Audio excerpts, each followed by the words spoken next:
ಪ್ರೀಸ್ lord, ಪ್ರೀಸ್ lord, ಪ್ರೀಸ್ lord. ಪಿತನಿಗೂ ಸುತನಿಗೂ ಮತ್ತು ಪವಿತ್ರ ಆತ್ಮರಿಗೂ ಮಹಿಮೆಯಾಗಲಿ. ಆದಿಯಲ್ಲಿದ್ದ ಹಾಗೆ ಈಗಲೂ ಯಾವಾಗಲೂ ಸದಾಕಾಲಕ್ಕೂ ಸ್ತೋತ್ರ ಉಂಟಾಗಲಿ. ಪ್ರೀಸ್ ಲಾರ್ಡ್, ಪ್ರೀಸ್ ಲಾರ್ಡ್, ಪ್ರೀಸ್ ಲಾರ್ಡ್. ಪ್ರಭು ಯೇಸುವಿನಲ್ಲಿ ನನ್ನ ಪ್ರಿಯ ಸಹೋದರ ಸಹೋದರಿಯರೇ, ದೇವರ ಮಕ್ಕಳೇ, ಪ್ರಭು ಯೇಸು ಕ್ರಿಸ್ತರ ಕೃಪಾಶೀರ್ವಾದವು, ಪ್ರೀತಿಯು, ಶಾಂತಿಯು, ಸಮಾಧಾನವು, ಅನ್ಯೋನ್ಯತೆಯು, ಐಕ್ಯತೆಯು, ಪವಿತ್ರಾತ್ಮರ ವರಪ್ರಸಾದವು ನಮ್ಮೆಲ್ಲರೊಡನೆ ಇರಲಿ. ಪ್ರೀಸ್ ಲಾರ್ಡ್, ಪ್ರೀಸ್ ಲಾರ್ಡ್, ಪ್ರೀಸ್ ಲಾರ್ಡ್. ಪ್ರಿಯರೇ, ಹೇಗಿದ್ದೀರಿ? ಸಂತೋಷವಾಗಿದ್ದೀರಾ?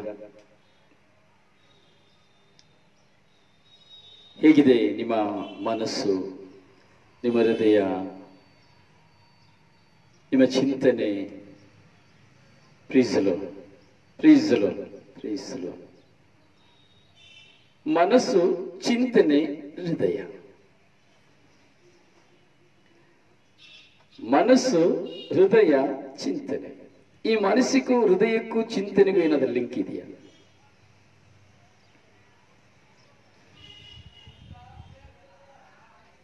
ದೇವರು ಹೇಳ್ತಾ ಇದ್ದಾರೆ, ದೇವರ ವಾಕ್ಯ ಹೇಳ್ತದೆ, ನಿನ್ನ ಸರ್ವೇಶ್ವರನಾದ ದೇವರನ್ನ ಪೂರ್ಣ ಮನಸ್ಸಿನಿಂದಲೂ, ಪೂರ್ಣ ಹೃದಯದಿಂದಲೂ, ಪೂರ್ಣ ಆತ್ಮದಿಂದಲೂ, ಪೂರ್ಣ ಶಕ್ತಿಯಿಂದಲೂ ನೀ ಆರಾಧಿಸಬೇಕು. ಪೂರ್ಣ ಹೃದಯದಿಂದಲೂ, ಪೂರ್ಣ ಆತ್ಮದಿಂದಲೂ, ಪೂರ್ಣ ಶಕ್ತಿಯಿಂದಲೂ ನೀನು ನಿನ್ನ ದೇವರನ್ನ ಆರಾಧಿಸಬೇಕು. ಪ್ರಿಯರೇ, ನಾವು ಸಂತೋಷವಾಗಿರ್ಲಿಕ್ಕೆ ಏನು ಕಾರಣ? ಯಾವುದು ಸಂಪೂರ್ಣವಾಗಿ ನಮಗೆ ಪ್ರೋತ್ಸಾಹವನ್ನು ಕೊಡುವಂಥದ್ದು? ಮನಸ್ಸ, ಹೃದಯವ, ಚಿಂತನೆಯ? ನಾವು ತುಂಬಾ ಸಂತೋಷ ಪಡಬೇಕಾದ್ರೆ ಸಂತೋಷ ಪಡುವಂತ ಅವಯವ ಯಾವುದು? ಮನಸ್ಸ, ಹೃದಯವ, ಚಿಂತನೆಯ? ಈ ಮನಸ್ಸು ಯಾವುದು? ಈ ಹೃದಯ ಯಾವುದು? ಈ ಚಿಂತನೆ ಯಾವುದು? ಮನಸ್ಸೆಲ್ಲಿದೆ? ಹೃದಯ ಎಲ್ಲಿದೆ? ಚಿಂತನೆ ಎಲ್ಲಿದೆ?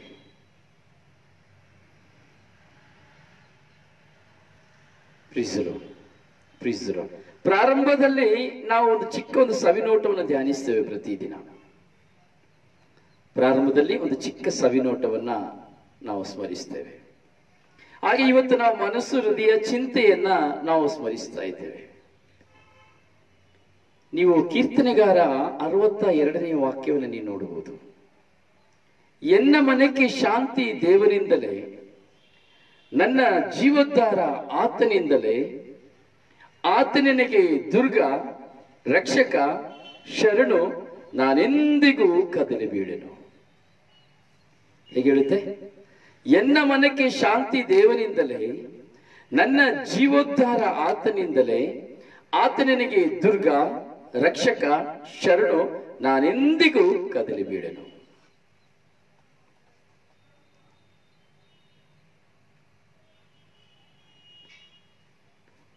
ಮತ್ತೆ ಕೀರ್ತನೆಗಾರ ಇನ್ನೊಂದು ಅಧ್ಯಾಯದಲ್ಲಿ ಹೇಳ್ತಾನೆ, ಎನ್ನ ಮನಕ್ಕೆ ಶಾಂತಿ ದೇವನಿಂದಲೇ, ನನ್ನ ಜೀವೋದ್ಧಾರ ಆತನಿಂದಲೇ.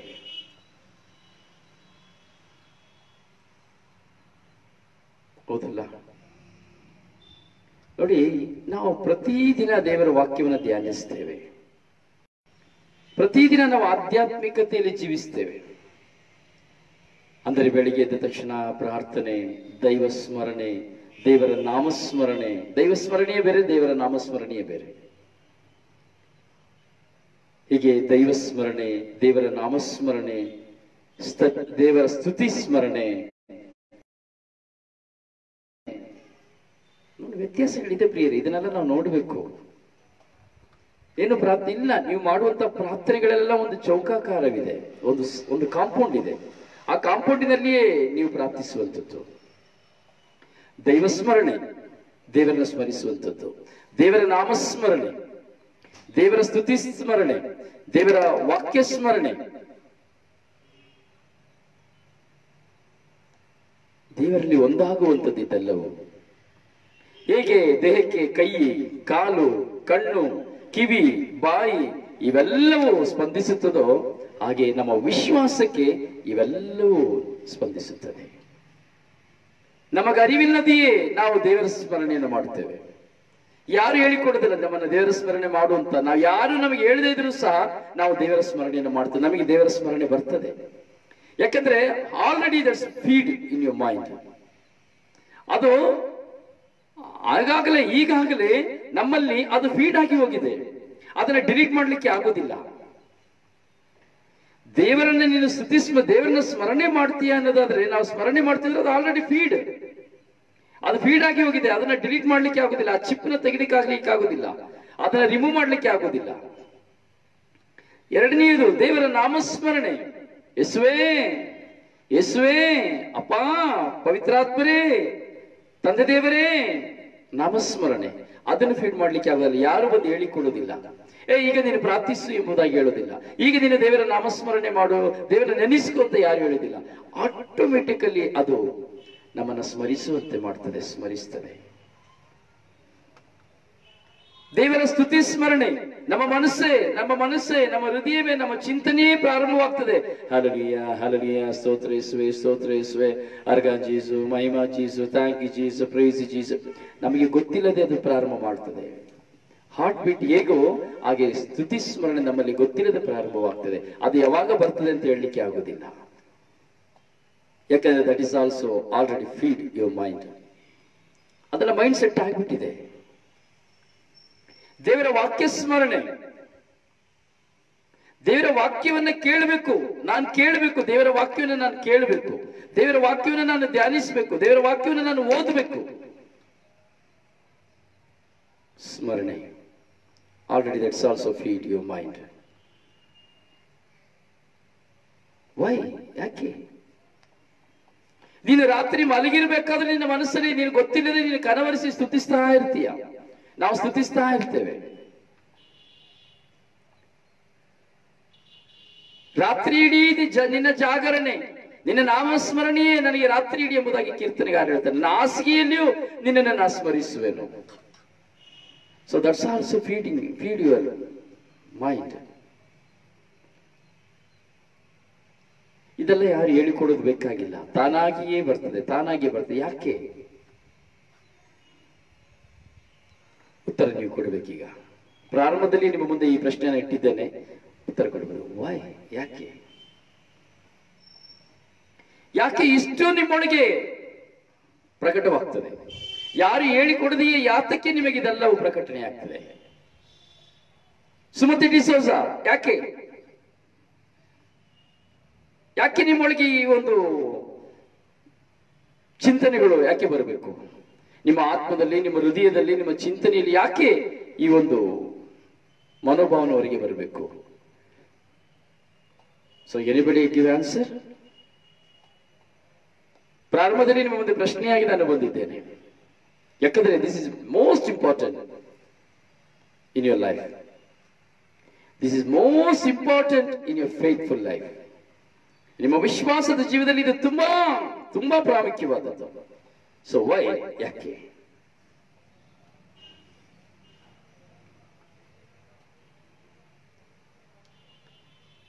ಹೇಳಿ ಅಲ್ಲ. ಧ್ಯಾನವನ್ನು ಎಲ್ಲರೂ ಕೇಳ್ತಾ ಇದ್ರಿ. ನಿಮ್ಮ ಮನಸ್ಸಿನಲ್ಲಿ ಒಂದು ಉತ್ತರ ಬರಲೇಬೇಕು. ಯಾಕೆ ಇವೆಲ್ಲ ಉಲ್ಪಡಿಸುತ್ತದೆ? ಎಲ್ಲಿಯೋ ಕುತ್ಕೊಂಡಿರ್ತೀರಿ, ನಿಮ್ಮ ಮನಸ್ಸು ಸ್ತುತಿಸ್ಲಿಕ್ಕೆ ಶುರು ಮಾಡ್ತದೆ. ಎಲ್ಲಿಯೋ ಕುತ್ಕೊಂಡಿರ್ತೀರಿ, ದೇವರ ವಾಕ್ಯವನ್ನ ಪ್ರಾರಂಭಿಸ್ತೀರಿ, ದೇವರ ವಾಕ್ಯನ ಕೇಳಲಿಕ್ಕೆ ಶುರು ಮಾಡ್ತೀರಿ. ಎಲ್ಲಿಯೋ ಕುತ್ಕೊಂಡಿರ್ತೀರಿ, ಬೈಬಲ್ ತೆಗೆದುಕೊಂಡು ಓದ್ತೀರಿ. ಎಲ್ಲಿಯೋ ಇರ್ತೀರಿ, ನಿಮ್ಮ ಮನಸ್ಸಿನಲ್ಲಿ ದೇವರ ಸ್ಮರಣೆ ಬರ್ತದೆ. ಎಲ್ಲಿಯೋ ಇರ್ತೀರಿ, ಹೇಗೋ ಇರ್ತೀವಿ.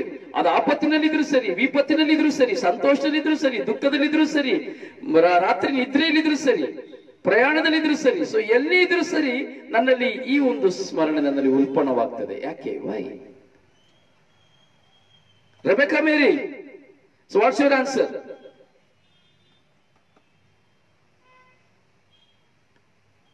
Anita Lobo, what's your answer? Elvina, what's your answer? Priscilla, what's your answer?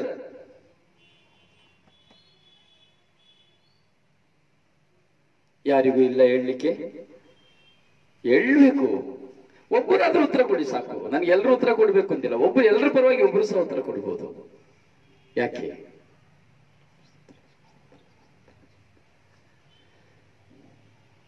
ಯಾರು ಊಟ ಮಾಡಲಿಲ್ಲ ಅಂತ ಕಾಣ್ತದೆ ಅಲ್ಲ? ಊಟ ಮಾಡ್ಲಿಲ್ವಾ? ತುಂಬಾ ಬಿಸಿಲಿದ್ದೀರಿ ಅಂತ ಕಾಣ್ತದೆ, ಕೆಲಸದಲ್ಲಿದ್ದೀರಿ ಅಂತ ಕಾಣ್ತದೆ ಅಲ್ಲ? ಮತ್ತೆ ಅಯ್ಯೋ ಹೋಗಿ ಬ್ರದರ್, ಯಾರು ನಿಮ್ಮ ಪ್ರಶ್ನೆ ಕೇಳಿ ಕೇಳಿ ನಿಮ್ಮ ಪ್ರಶ್ನೆಗೆ ಯಾರು ಉತ್ತರ ಕೊಡ್ತಾರೆ? Praise the Lord. God's grace, God is God's love. ದೇವರ ಕೃಪೆ ಮತ್ತು ದೇವರ ಪ್ರೀತಿ. ಹಾಗೆ ಬಾಬಾ ಅಂತ ಹೇಳಿ ನೀವೇನ್ ಹೇಳ್ತೀರಿ? ಲಿಲಿ ಡಿಸೋಜಾ ನೀವೇನ್ ಹೇಳ್ತೀರಿ? ನಾನು ಹೇಳಿದೆ, this is A most important for your faithful life. ನೀವು ಸ್ತುತಿಸ್ತೀರಿ, ನಿಮಗೆ ಗೊತ್ತಿಲ್ಲದೆ ನೀವು ಸ್ತುತಿಸ್ಲಿಕ್ಕೆ ಶುರು ಮಾಡ್ತೀರಿ. ರಾತ್ರಿಯಲ್ಲಿ, ಹಗಲಲ್ಲಿ ದೇವರ ನಾಮಸ್ಮರಣೆ ಮಾಡ್ಲಿಕ್ಕೆ ಶುರು ಮಾಡ್ತೀರಿ. ದೇವರ ಸ್ತುತಿಯನ್ನ ಮಾಡ್ಲಿಕ್ಕೆ ಶುರು ಮಾಡ್ತೀರಿ. ಸ್ತುತಿ ಗೀತೆ ಆಡ್ಲಿಕ್ಕೆ ಶುರು ಮಾಡ್ತೀರಿ. ಪ್ರಾರ್ಥಿಸ್ಲಿಕ್ಕೆ ಶುರು ಮಾಡ್ತೀರಿ. ಅದು ಟಾಯ್ಲೆಟ್ ಅಲ್ಲಿ ಆಗಬಹುದು, ವಾಶ್ರೂಮ್ ಅಲ್ಲಿ ಆಗಬಹುದು, ಪ್ರಯಾಣದಲ್ಲಿ ಆಗಬಹುದು. ನಿಮ್ಮ ಮನಸ್ಸಿನಲ್ಲಿ ಉಲ್ಪಣವಾಗ್ತದೆ. ವೈ? ಯಾಕೆ? ದೈವಸ್ತುತಿ, ದೈವ ಸ್ಮರಣೆ, ದೇವರ ನಾಮಸ್ಮರಣೆ, ದೇವರ ಸ್ತುತಿ ಸ್ಮರಣೆ, ದೇವರ ವಾಕ್ಯ ಸ್ಮರಣೆ.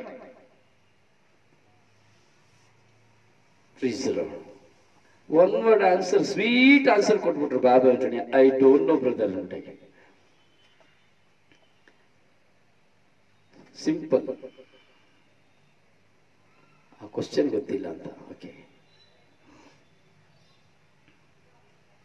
ಲಿಲಿ ನಿಮಗೆ ಹೋಗ್ಲಿಲ್ಲ, ಜಾಹ್ನವಿ ನಿಮಗೆ ಹೋಗ್ಲಿಲ್ಲ. Gift of holy spirit, second answer. ಪವಿತ್ರ ಆತ್ಮರ ದಾನ. ಓಕೆ. ದೇವರ ಪ್ರೀತಿ, ದೇವರ ಪ್ರೀತಿ, ಪವಿತ್ರಾತ್ಮರ ಕೊಡುಗೆ. ಇದೆಲ್ಲ ಇರ್ಲಿಲ್ಲ, ಅದೇ ಬೇರೆ ಬೇರೆ ಚಾನಲ್ಗೆ ಹೋಗ್ಬೇಕು. ಬರೀ ಎಲ್ಲದಕ್ಕೂ ನಾವು ಪವಿತ್ರಾತ್ಮರು ದೇವರು, ಪವಿತ್ರಾತ್ಮರು ದೇವರು, ಬರೀ ಒಂದೇ ಅಪ್ಪ ಹಾಕಿದ ಆಲ್ಮರಿಕೆ ನಾವು ನೇತಾಕೊಳ್ಬಾರ್ದು. ಸೊ ಇವರೆಲ್ಲರ ಕೃಪೆ ಪ್ರಸನ್ನತೆಯಿಂದಲೇ ನಾವು ಪ್ರಾರ್ಥಿಸಲಿಕ್ಕೆ ಸಾಧ್ಯ ಆಗುತ್ತೆ. ಆದ್ರೆ ಯಾಕೆ? ವೈ? ನಾನು ಕೇಳ್ತಾ ಇದ್ದ ಪ್ರಶ್ನೆ ಯಾಕೆ? ದಯವಿಟ್ಟು praise the lord, hallelujah, in the name of powerful Jesus we glory to hallelujah. ಪ್ರಿಯರೇ, ದಯವಿಟ್ಟು ನಿಮ್ಮ ಫೇಸ್ಬುಕ್ ಗ್ರೂಪ್ಗಳಲ್ಲಿರುವಂತಹ ಎಲ್ಲ ಗ್ರೂಪ್ಗಳಿಗೆ ಬಡಬಡನ್ನ ಶೇರ್ ಮಾಡಿ. ಹಾಗೆ ದಯವಿಟ್ಟು ಹಾಗೆ ನಿಮ್ಮ ಸ್ನೇಹಿತರನ್ನ, ಬಂಧುಗಳನ್ನ, ಮಿತ್ರರನ್ನ ಎಲ್ಲರನ್ನ ದಯವಿಟ್ಟು ಆಹ್ವಾನಿಸಿ. ನಿಮ್ಮ ಫೇಸ್ಬುಕ್ ಗ್ರೂಪ್ಗಳಲ್ಲಿ ಶೇರ್ ಮಾಡಿ, ವಾಚ್ ಪಾರ್ಟಿ ಹಾಕಿ, ಪ್ರತಿಯೊಬ್ಬರನ್ನ ಆಹ್ವಾನಿಸಿ. ಪ್ರಿಯರೇ, ಇವತ್ತು ನಿನ್ನೆ ನಾವು ಧ್ಯಾನಿಸಿದೆವು ವಿವಾಹ ಸಂಸ್ಕಾರದ, ವಿವಾಹ ಜೀವನದ ಶ್ರೇಷ್ಠತೆಯ ಸ್ವಭಾವಗಳು. ಈ ಸ್ವಭಾವಗಳಲ್ಲಿ ನಾವು ನಿನ್ನೆ ಧ್ಯಾನಿಸಿದೆವು ಭಾಗ 12. ಇವತ್ತು ನಾವು ಧ್ಯಾನಿಸಲಿಕ್ಕೆ ಹೋಗ್ತಾ ಇದ್ದೇವೆ ವಿವಾಹ ಜೀವನದ ಶ್ರೇಷ್ಠತೆಯ ಭಾಗ 13. So welcome to you all. Peace be with you all. Peace with your family. Praise the lord, praise the lord, praise the lord. ನಿಮ್ಮೆಲ್ಲರನ್ನು ಸ್ವಾಗತಿಸುತ್ತೇನೆ. ನೆನ್ನೆ 12ನೇ ಭಾಗ, ಇವತ್ತು 13ನೇ ಭಾಗವನ್ನು ಧ್ಯಾನಿಸಲಿಕ್ಕೆ ಪವಿತ್ರ ಆತ್ಮರು ನಮಗೆ ಕಲಿಸಿಕೊಡ್ತಾ ಇದ್ದಾರೆ. ಸೊ ನನ್ನ ಪ್ರಶ್ನೆ ನಿಮ್ಮ ಮುಂದೆ ಬಂತು, ಆದ್ರೆ ಇನ್ನು ನಿಮ್ಮ ಉತ್ತರ ನನ್ನ ಮುಂದೆ ಬರಲಿಲ್ಲ. ಉತ್ತರವನ್ನು ಕೊಟ್ಟರು. ಸೊ ಆದ್ರೂ ಯಾಕೆ? ವೈ? ಯಾಕೆ? ವೈ?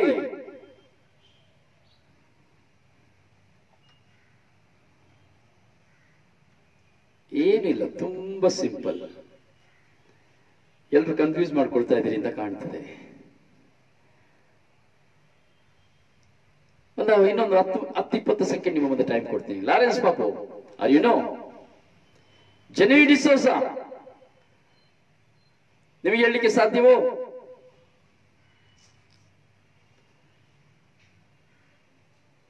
ಡಿಸೋಜಾ ಪ್ರೀತಿ, ಪ್ರತಿಮಾ, ಪ್ರೀತಿ ಪ್ರತಿಮಾ, ನಿಮಗೆ ಹೇಳಲಿಕ್ಕೆ ಸಾಧ್ಯವೋ?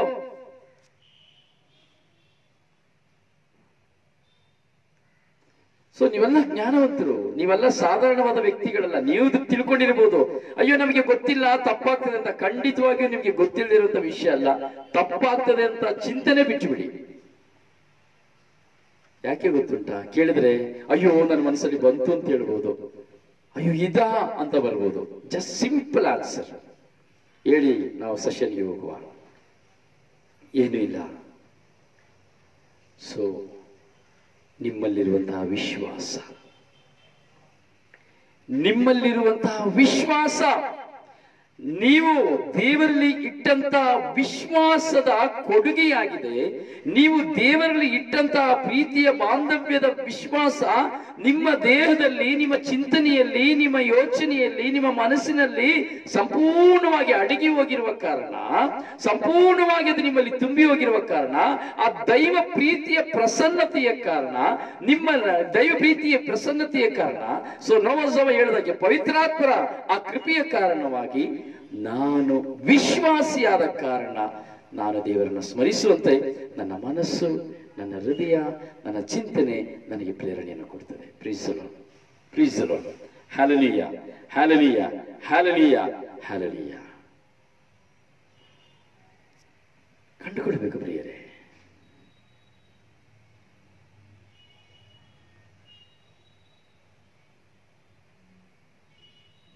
ಯಾಕೆಂದ್ರೆ ನಾವು ದೇವರನ್ನ ಸ್ಮರಣೆ ಮಾಡ್ಬೇಕಾದ್ರೆ ನೋಡಿ, ರೋಮದರಿಗೆ ಬರೆದ ಪತ್ರ 10ನೇ ಅಧ್ಯಾಯ ನೀವು ತೆಗೆದುಕೊಳ್ಳಿ.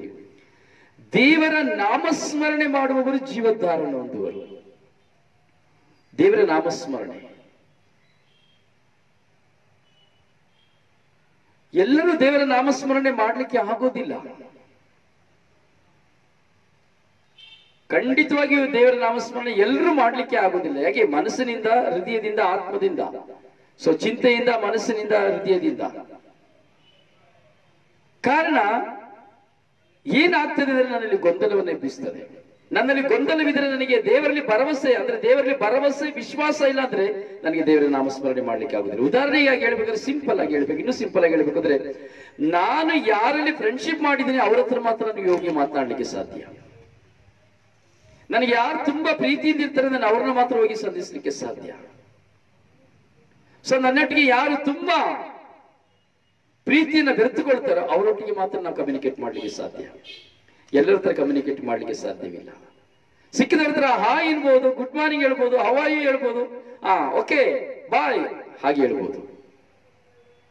ಆದರೆ ನನಗೆ ತುಂಬಾ ಚಿರಪರಿಚಿತವಾಗಿರುವಂತಹ ವ್ಯಕ್ತಿಯಲ್ಲಿ ಮಾತ್ರವೇ ನಾವು ನಮ್ಮ ಸಂವಾದವನ್ನು ಬೆಳೆಸಿಕೊಳ್ಳಿಕ್ಕೆ ಸಾಧ್ಯ, ಕಮ್ಯುನಿಕೇಶನ್ ಹೆಚ್ಚು ಮಾಡ್ಲಿಕ್ಕೆ ಸಾಧ್ಯ.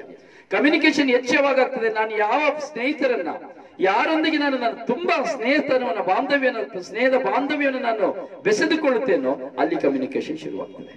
ಅರ್ಥ ಆಯ್ತಲ್ಲ? ಸೊ ಹೀಗೆ ನೀವು ವಿಶ್ವಾಸಿಗಳು, ದೇವರ ವಿಶ್ವಾಸ ನಿಮ್ಮಲ್ಲಿರುವುದರಿಂದ ನೀವು ದೇವರ ನಾಮಸ್ಮರಣೆ, ದೇವರ ಸ್ಮರಣೆ, ದೇವರ ನಾಮಸ್ಮರಣೆ, ದೇವರ ಸ್ತುತಿ ಸ್ಮರಣೆ, ದೇವರ ವಾಕ್ಯ ಸ್ಮರಣೆ ಮಾಡಲಿಕ್ಕೆ ಸಾಧ್ಯ. ಪ್ರೀಸ್ the lord, praise the lord. ಮನಸ್ಸಿನಿಂದ, ಹೃದಯದಿಂದ, ಚಿಂತೆಯಿಂದ, ಆತ್ಮದಿಂದ. ಪ್ರಿಯರೇ, ಈ ದಿನದಲ್ಲಿ ನಾವೆಲ್ಲರೂ ಒಂದಾಗಿ ಸೇರಿದ್ದೇವೆ. ಸೊ ಎಲ್ಲರೂ ತುಂಬಾ ಸಂತೋಷವಾಗಿದ್ದೀರಿ. ನೀವೆಲ್ಲರೂ ನನ್ನ ನೋಡ್ತಾ ಇದ್ದೀರಿ, ಆದ್ರೆ ನಾನು ನಿಮ್ಮನ್ನು ನೋಡ್ಲಿಕ್ಕೆ ಆಗೋದಿಲ್ಲ. ಆದ್ರೂ ನಾನು ನಿಮ್ಮನ್ನ ನೋಡ್ತಾ ಇದ್ದೀನಿ. ನೀವು ಕೊಡುವ ಉತ್ತರಗಳಿಂದ, ನೀವು ಬರೆಯುವ ವಾಕ್ಯಗಳಿಂದ ನಿಮ್ಮನ್ನು ನಾನು ಗ್ರಹಿಸ್ತಾ ಇದ್ದೇನೆ. ಸೊ ನೀವು ಯಾರಾಗಿದ್ದೀರಿ, ನಿಮ್ಮ ವಿಶ್ವಾಸ ಎಷ್ಟು ಶ್ರೇಷ್ಠವಾಗಿದೆ. ಪ್ರಿಯ, ನಾನು ನಿಜವಾಗಿ ಹೇಳಬೇಕು ಅಂದ್ರೆ ನನಗಿಂತ ನೀವು ದುಪ್ಪಟ್ಟವಾಗಿ ವಿಶ್ವಾಸದಲ್ಲಿ ಜೀವಿಸುವಂತಹ ವ್ಯಕ್ತಿಗಳು, ನನಗಿಂತ ವಿಶ್ವಾಸದಲ್ಲಿ ನೀವು ಬಲ ಹೊಂದಿರುವಂತಹ ವ್ಯಕ್ತಿಗಳು. ಸೊ ನಿಮಗೆ ಗೊತ್ತು ದೇವರು ಯಾರು ಎಂಬುದಾಗಿ ಗೊತ್ತು. ನಾನು ನಿಮ್ಮ ಮುಂದೆ ಸಾರ್ತಾ ಇದ್ದೀನಿ ಅಷ್ಟೇನೆ, ಬಟ್ ಐ ಆಮ್ ನಾಟ್, ನಾನು ಏನೂ ಅಲ್ಲ ನಿಮ್ಮ ಮುಂದೆ. ನಿಮ್ಮಲ್ಲಿರುವಂತಹ ವಿಶ್ವಾಸದ ಮುಂದೆ, ನಿಮ್ಮಲ್ಲಿರುವಂತಹ ಒಂದು ಭಾವೈಕ್ಯದ ಒಂದು ಸ್ವಭಾವದ ಮುಂದೆ ನೀವು ಧ್ಯಾನಿಸುವ ಈ ಪೇಷನ್ಸ್, ಈ 1.5 ಗಂಟೆಗಳ ಕಾಲ ನೀವು ನಿಮ್ಮ ಮನಸ್ಸನ್ನ, ನಿಮ್ಮ ಸಮಯವನ್ನ ಕೇಂದ್ರೀಕೃತ ಮಾಡುವಂತ ಈ ವಿಷಯದ ಬಗ್ಗೆ, ಸೊ ನಾನು ಏನೂ ಅಲ್ಲ, ಐ ಆಮ್ ನಥಿಂಗ್.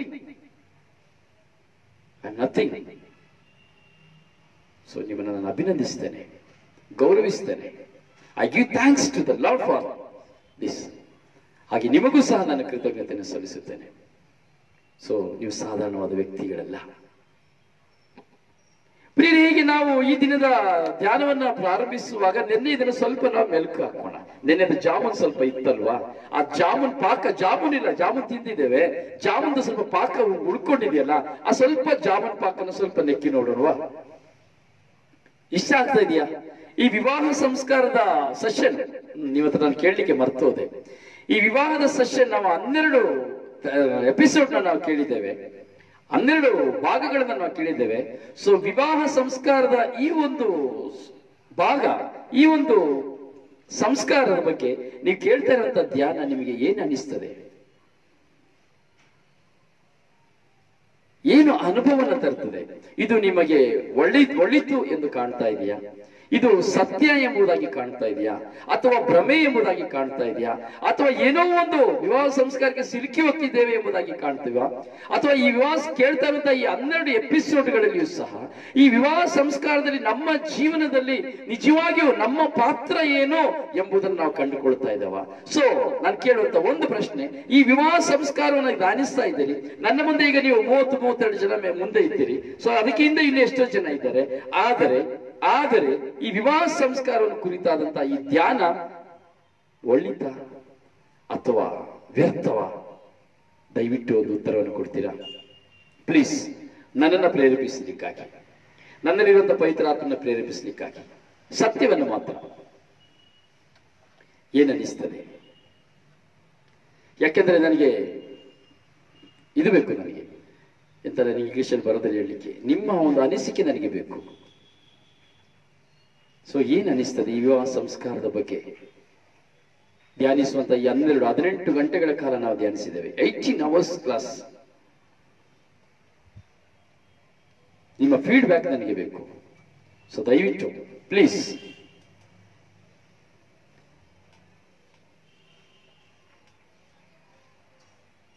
ಯಾಕೆಂದ್ರೆ ನಾನು ನನ್ನಿಂದ ಹೊರಬರುವಂತ ಸಂದೇಶಗಳಲ್ಲಿ ಒಡುಕುಗಳು ಅಥವಾ ಏನಾದರೂ ನೋವುಗಳು ಅಥವಾ ಏನಾದರೂ ಕೊರತೆಗಳು ಇದೆಯೇ ಎಂಬುದನ್ನು ನಾನು ಕಂಡುಕೊಳ್ಳಬೇಕು. Thank you Lawrence. We can live holy life. Praise the Lord. Thank you. May God bless you. Thank you so much. ದೇವರಿಗೆ ಸ್ತೋತ್ರ. ವಿವಾಹ ಭಾಗದ ಇರುವಂತಹ ನಿಮ್ಮಲ್ಲಿ ಈ ಒಂದು ಉತ್ತರ ಬಂತು ಅಂತ ಹೇಳಿದ್ರೆ ಸೊ ಐ ಅಪ್ರಿಷಿಯೇಟ್ ಯು. ವಿವಾಹಕ್ಕೆ ಸಿದ್ಧರಾಗ್ತಾ ಇರುವಂತ ನಿಮ್ಮಲ್ಲಿ ಇದು ಬರಬೇಕು. ವಿವಾಹವಾದವರಿಗಿಂತ ಹೆಚ್ಚಾಗಿ ವಿವಾಹವಾಗದವರಲ್ಲಿ ನನ್ನ ವಿವಾಹ ಜೀವನ ಹೀಗಿರಬೇಕು, ನನ್ನ ವಿವಾಹ ಜೀವನವನ್ನು ನಾನು ಒಳ್ಳೆ ರೀತಿಯಲ್ಲಿ ನಡೆಸಿಕೊಂಡು ಹೋಗಬೇಕು ಎಂಬುದನ್ನು ನಾನು ಅರಿತುಕೊಳ್ಳುವ ಪವಿತ್ರಾತ್ಮ ಪ್ರೇರಣೆ ಯಾವಾಗ ನನ್ನಲ್ಲಿ ಉಲ್ಪಣವಾಗ್ತದೆ, ಅಂದ್ರೆ ನಿಮ್ಮಲ್ಲಿ ಉಲ್ಪಣವಾಗ್ತದೋ, ಸೊ ದಟ್ ಈಸ್ ಅದೇ ನಿಜವಾದಂತಹ ಆಶೀರ್ವಾದ. ಥ್ಯಾಂಕ್ ಯು ಮೊಲಿಕುಟಿನ. ಪ್ರಿಯರೇ, ನಾವು ಮಾಡುವಂಥದ್ದು ಎಲ್ಲ ಯಾವ ಕಾರ್ಯ ಮಾಡಿದ್ರು ಸರಿನೇ ಅದು ಒಳಿತಾಗಿರಬೇಕು, ಪ್ರತಿಯೊಬ್ಬರಿಗೂ ಉಪಯುಕ್ತವಾಗಿರಬೇಕು. ನಮಗಾಗಿ ನಾವು ಮಾಡಬಾರದು, ನಮ್ಮನ್ನ ಹೆಚ್ಚಿಸಿಕೊಳ್ಳಿಕ್ಕಾಗಿ ಅಥವಾ ನಮ್ಮನ್ನ ಶೈನ್ ಮಾಡ್ಕೊಳ್ಳಿಕ್ಕಾಗಿ ಅಥವಾ ನಮ್ಮನ್ನ ಹೊಗಳಿಸಿಕೊಳ್ಳುವುದಕ್ಕಾಗಿ, ಸೊ ನಮ್ಮ ಅವಶ್ಯಕತೆಗಾಗಿ ನನಗಾಗಿ ನಾವು ಮಾಡ್ಲಿಕ್ಕೆ ಹೋಗಬಾರ್ದು.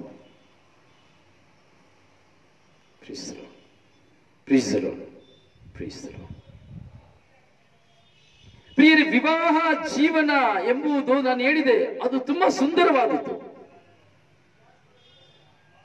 Thank you Baba Antony. ಕತ್ತಲೆಯಲ್ಲಿ ಬಾಳುತ್ತಿರುವಂತಹ ಕುಟುಂಬಗಳಿಗೆ ದಾರಿದೀಪವಾಗಿದೆ. Thank you so much. Please pray for me.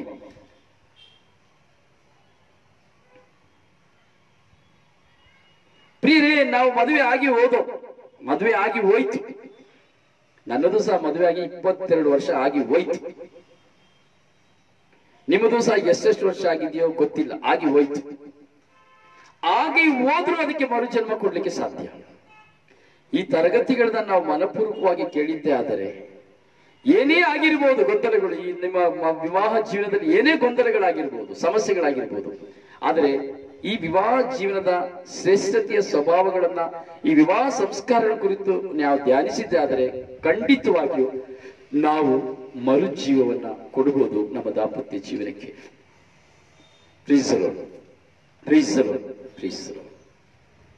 ನಿನ್ನೆ ನಾವು ಧ್ಯಾನಿಸಿದೆವು ವಿವಾಹ ಜೀವನದ ಶ್ರೇಷ್ಠತೆಯ ಸ್ವಭಾವಗಳಿಗೆ ವಿರುದ್ಧವಾದದ್ದು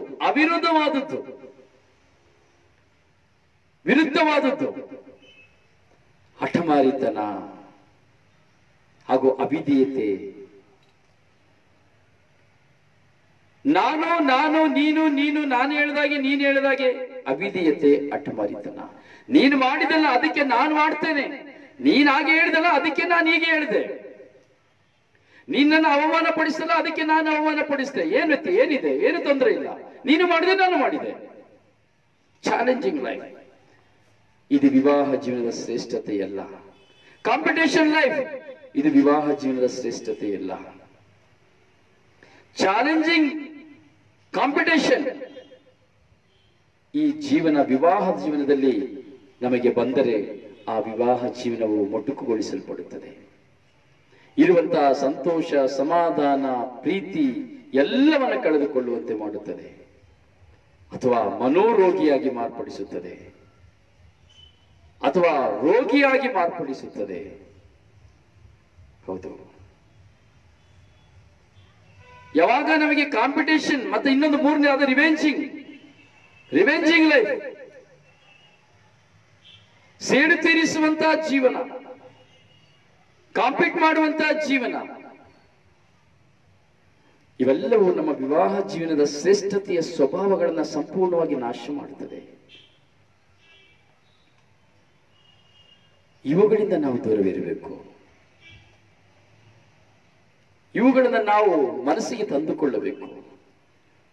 ನನ್ನ ಜೀವನ ಕಾಂಪಿಟೇಷನ್ ಜೀವನ ಅಲ್ಲ, ಕುಟುಂಬ ಜೀವನ ಕಾಂಪಿಟೇಷನ್ ಅಲ್ಲ. ಕಾಂಪಿಟೇಷನ್ ಎಲ್ಲಿರಬೇಕು? ನನ್ನ ಜೀವನದ ಗುರಿಯಲ್ಲಿರಬೇಕು. ನಾನು ಗೆಲ್ಲಬೇಕು. ನನ್ನ ಗುರಿ, ನನ್ನ ಉದ್ದೇಶ, ನನ್ನ ಕುಟುಂಬ ನಾನು ಹೀಗೆಯೇ ಇರಬೇಕು, ನಾನು ಹೀಗೆಯೇ ಜೀವನ ಮಾಡಬೇಕು, ಇದರಲ್ಲಿ ಇರಬೇಕು. ನಾನು ಮಾಡುವ ಒಳಿತಿನ ಕಾರ್ಯದಲ್ಲಿ ಇರಬೇಕು. ರಿವೆಂಜ್ ಎಲ್ಲಿರಬೇಕು?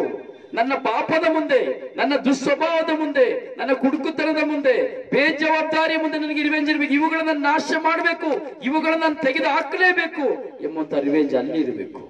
ಹೆಂಡತಿಯ ಮುಂದೆ, ಗಂಡನ ಮುಂದೆ ಅಲ್ಲ. ಥ್ಯಾಂಕ್ ಯು ಎಲ್ಲರಿಗೂ. Good knowledge, good understanding. S,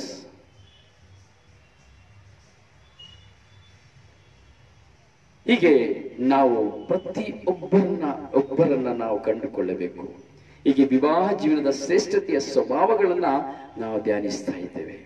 ಕರುಣೆಯ ಮೂಲಕವಾಗಿ ನಾವು ದೇವರು ಇಸ್ರಾಯೇಲ್ ಮೇಲೆ ತೋರಿದಂತಹ ಕರುಣೆ, ಇಸ್ರಾಯೇಲ್ ಜನಾಂಗದ ಮೇಲೆ ತೋರಿದಂತಹ ಕರುಣೆ, ದಾವೀದ ತಾನು ಮಾಡಿದ ಇಸ್ರಾಯೇಲರನ್ನ ಅವನು ಎಣಿಸಿದ ಕಾರಣ ದೇವರು 3 ಪಿಡುಗುಗಳನ್ನು ಅವನ ಮುಂದೆ ಇಟ್ಟು ಕೇಳುವಾಗ ಅವನು ಹೇಳಿದ, ಸ್ವಾಮಿ, ನನ್ನ ಮೇಲೆ, ನನ್ನ ಕುಟುಂಬದ ಮೇಲೆ ನೀವು ಹಾಗೆ ತೀರಿಸಬಹುದಾಗಿತ್ತಲ್ಲ. ಏನೂ ಅರಿಯದ 70,000 ಜನರನ್ನ ನೀವು ಕೊಂದು ಬಿಟ್ರಲ್ಲ, ನನ್ನ ಮೇಲೆ ತೀರಿಸಿ, ಇನ್ನು ನನ್ನ ಕುಟುಂಬದ ಮೇಲೆ ತೀರಿಸಿ ಎಂಬುದಾಗಿ ಕರುಣೆ ತೋರುವ ಸ್ವಭಾವ. ಅಬ್ರಾಹ್ಮನಂತೆ ಸೊದೋಮ್ ಗೊಮೋರ ಪಟ್ಟಣದ ಜನರ ಮೇಲೆ ಕರುಣೆ ತೋರಿಸುವಂತಹ ಸ್ವಭಾವ.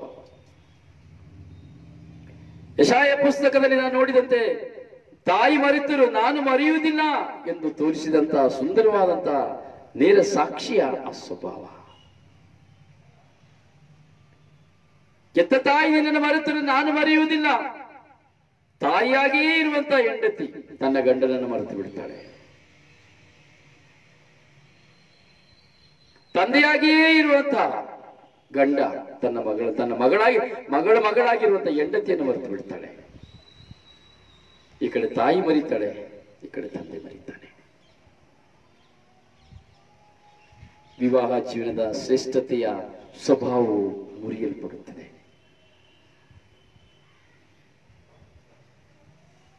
ಪ್ರಿಯ, 5ನೇದಾಗಿ ನಾವು ಇವತ್ತು ಚಿಂತಿಸಲಿಕ್ಕೆ ಹೋಗ್ತಾ ಇದ್ದೇವೆ. ಪವಿತ್ರಾತ್ಮ ನಮಗೆ ಕಲಿಸಿಕೊಡ್ತಾ ಇದ್ದಾರೆ ವಿವಾಹ ಜೀವನದ ಶ್ರೇಷ್ಠತೆಯ ಸ್ವಭಾವಗಳಲ್ಲಿ 5ನೆಯ ಅಂಶ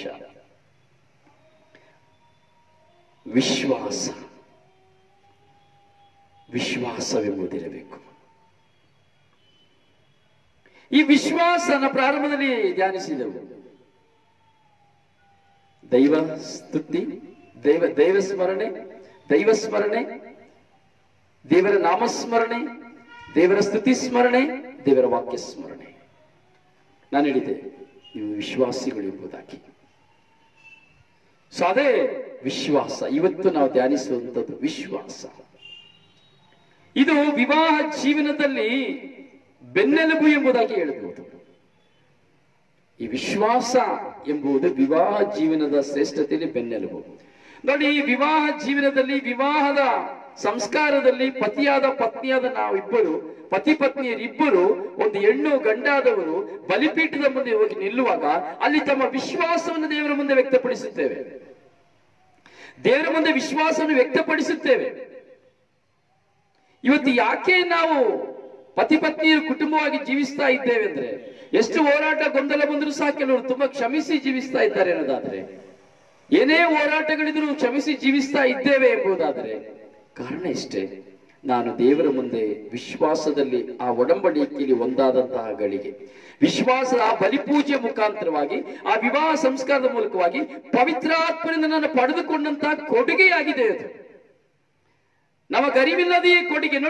ನೋಡಿ ವಿವಾಹದ ಆ ಸಮಯದಲ್ಲಿ ನಾವು ನೋಡ್ತೇವೆ, ಒಬ್ಬ ವ್ಯಕ್ತಿ ಕುಡುಕನಾಗಿದ್ದಿರಬಹುದು ಅಥವಾ ತಪ್ಪುದಾರಿಯಲ್ಲಿ ಇದ್ದಿರಬಹುದು, ಸೊ ಒಂದು ಹುಡುಗಿ ಹೇಗೆ ಇದ್ದಿರಬಹುದು. ಆದರೆ ವಿವಾಹ ಜೀವನವಾಗುವಾಗ ಆ ಒಂದು ಪತಿಯಲ್ಲಿ ಸಾಕಷ್ಟು ಬದಲಾವಣೆ ಕಾಣ್ತದೆ, ಹೆಣ್ಣಿನಲ್ಲಿ ಸಾಕಷ್ಟು ಬದಲಾವಣೆ ಕಾಣ್ತದೆ. ಹೇಳ್ತಾರೆ, ಛೇ ಮದುವೆಗೆ ಮುಂಚೆ ಹೇಗಿದ್ದಪ್ಪ ಇವನು, ನೋಡು ಮದುವೆ ಆಗಿದ ತಕ್ಷಣ ಹೇಗೆ ಆಗಿ ಹೋದ ನೋಡು, ಮದುವೆಗೆ ಮುಂಚೆ ಅವಳು ಹೇಗಿದ್ಲು, ಈಗ ನೋಡಿ ಎಷ್ಟು ಹೇಗೆ ಆಗಿದ್ದಾಳೆ ನೋಡು. ಸೌಂದರ್ಯವಲ್ಲ, ಸೌಂದರ್ಯ ಸೆಕೆಂಡರಿ, ಸ್ವಭಾವಗಳು. ಕೆಲವು ತಂದೆ ತಾಯಂದ್ರೆ ನೋಡಿ, ಅಯ್ಯೋ ಇವನಿಗೆ ಒಂದು ಮದುವೆ ಮಾಡಿದ್ರೆ ಸರಿಯಾಗ್ಬಿಡ್ತಾನೆ, ಇವನಿಗೆ ಒಂದು ಒಳ್ಳೆಯ ಹುಡುಗಿ ನೋಡಿ ಮದುವೆ ಮಾಡಿದ್ರೆ ಸರಿಯಾಗ್ಬಿಡ್ತಾನೆ. ವಿಶ್ವಾಸ. ಯಾಕಂದ್ರೆ ವಿವಾಹ ಸಂಸ್ಕಾರದ ಮೂಲಕವಾಗಿ ಪ್ರತಿಯೊಬ್ಬರ ಜೀವನದಲ್ಲಿ ಒಂದು ಬದಲಾವಣೆ ಪ್ರಾರಂಭವಾಗ್ತದೆ.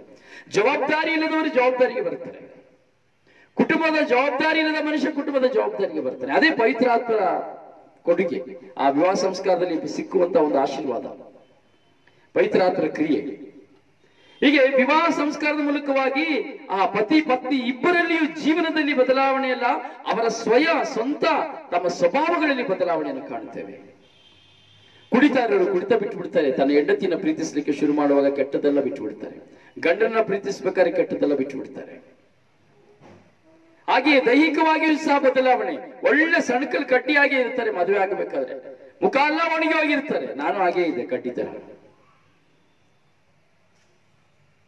ಸೊ ಮದುವೆಗೆ ಮುಂಚೆ ಹೇಗೋ ಇರ್ತಾರೆ, ಆದರೆ ದಾಂಪತ್ಯ ಜೀವನದಲ್ಲಿ ಒಂದಾಗುವಾಗ, ಆ ಪವಿತ್ರ ಸಂಸ್ಕಾರದ ಮೂಲಕವಾಗಿ ದೇವರ ಕೃಪೆಯನ್ನು ಪಡೆದುಕೊಳ್ಳುವಾಗ, ಪವಿತ್ರಾತ್ಮರಿಂದ ತುಂಬಲ್ಪಡುವಾಗ, ವಿವಾಹ ಜೀವನದ ಆ ಪಾನಪಾತ್ರೆಯಲ್ಲಿ ಪತಿ ಪತ್ನಿಯಾದವರು ಇಬ್ಬರು ಒಂದಾಗುವಾಗ, ಒಂದೇ ಶರೀರವಾಗುವಾಗ ದೇಹದಲ್ಲಿಯೂ ಸಹ ಬದಲಾವಣೆ, ದೇಹದಲ್ಲಿಯೂ ಸಹ ಬದಲಾವಣೆ. ಸೌಂದರ್ಯ ಹೆಚ್ಚುತ್ತಾರೆ, ಒಳ್ಳೆ ತೋರ ಆಗ್ತಾರೆ, ಕೆನ್ನೆ ಚೆನ್ನಾಗಿ ಬರ್ತದೆ, ಗುಪ್ಪು ಗುಪ್ಪುಗ ಆಗ್ತಾರೆ. ಪವಿತ್ರಾತ್ಮರ ಕೊಡುಗೆ. ನಾಲ್ಕನೆಯದಾಗಿ, ಆ ವಿವಾಹ ಸಂಸ್ಕಾರದಲ್ಲಿ ಒಂದಾಗುವಾಗ ಪವಿತ್ರಾತ್ಮರಿಂದ ತುಂಬುವ ಅನುಗ್ರಹದ ನಿಮಿತ್ತವಾಗಿ ದಾರಿದ್ರ್ಯ ಜೀವನದಲ್ಲಿ, ಏನೂ ಇಲ್ಲದಿರುವಂತಹ ಜೀವನದಲ್ಲಿ, ಬೆಂದು ಹೋದಂತಹ ಜೀವನದಲ್ಲಿ ದೇವರ ಅಭಿವೃದ್ಧಿಯನ್ನು ಪಡಿಸ್ತಾರೆ. ಸೊ ಯು ಗೆಟ್ ಸ್ಟೇಟಸ್, ಅಭಿವೃದ್ಧಿಯನ್ನು ಪಡಿಸ್ತಾರೆ ದೇವರು. ಆರ್ಥಿಕ ಮಟ್ಟದಲ್ಲಿ ನಮ್ಮನ್ನ ಉನ್ನತ ಮಟ್ಟಕ್ಕೆ ಏರಿಸ್ತಾರೆ. ಎಲ್ಲಿ? ವಿವಾಹ ಸಂಸ್ಕಾರದ ಮೂಲಕವಾಗಿ ದೇವರಿಂದ ನಾವು ಪಡೆದುಕೊಳ್ಳುವಂತಹ ಕೃಪೆ. ಪವಿತ್ರಾತ್ಮರು ನಮಗೆ ದಾನ ಕೊಡುವಂತಹ ದಾನಗಳು ಇವೆಲ್ಲ ಪ್ರಿಯರೇ. ಇದೆಲ್ಲ ನಾವು ಯಾರು ಎಣಿಸೋದಿಲ್ಲ, ಇದರ ಬಗ್ಗೆ ನಾವು ಚಿಂತೆ ಮಾಡೋದಿಲ್ಲ. ಆರ್ಥಿಕವಾದ ಬೆಳವಣಿಗೆ ಪ್ರಾರಂಭವಾಗ್ತದೆ. ಅದೇ ಹೇಳಿದ್ರು, ವಿವಾಹ ಸಂಸ್ಕಾರದಲ್ಲಿ ಏನೆಲ್ಲ ಸಿಗ್ತದೆ ಎಂಬುದು ನಮಗೆ ಗೊತ್ತಿಲ್ಲ. ಈಗ ನೀವು ಚಿಂತಿಸಬೇಕಾದ್ರೆ ನಿಮಗೆ ಗೊತ್ತಾಗ್ತದೆ.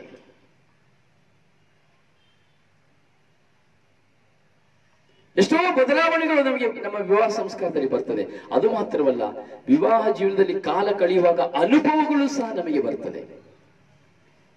ಅನುಭವಗಳು ಬರ್ತದೆ. ಯಾಕೆ ಅನುಭವಗಳು? ಸಿಹಿ ಕಹಿ ಘಟನೆಯ ಅನುಭವಗಳು ನಮಗೆ ಬರ್ತದೆ ವಿವಾಹ ಸಂಸ್ಕಾರದ ಮೂಲಕವಾಗಿ. ಅವುಗಳನ್ನ ಒತ್ತುಕೊಳ್ಳಿಕ್ಕೆ ಸಿದ್ಧರಾಗಬೇಕು. ಒಳ್ಳೆಯದು ಮಾತ್ರ ಬೇಕು, ಕೆಟ್ಟದ್ದು ಬೇಡ. ನನ್ನ ಪರಿವರ್ತನೆಗಾಗಿ ಕೆಟ್ಟದ್ದು ಬೇಡ ಅಂದ್ರೆ ತಪ್ಪು.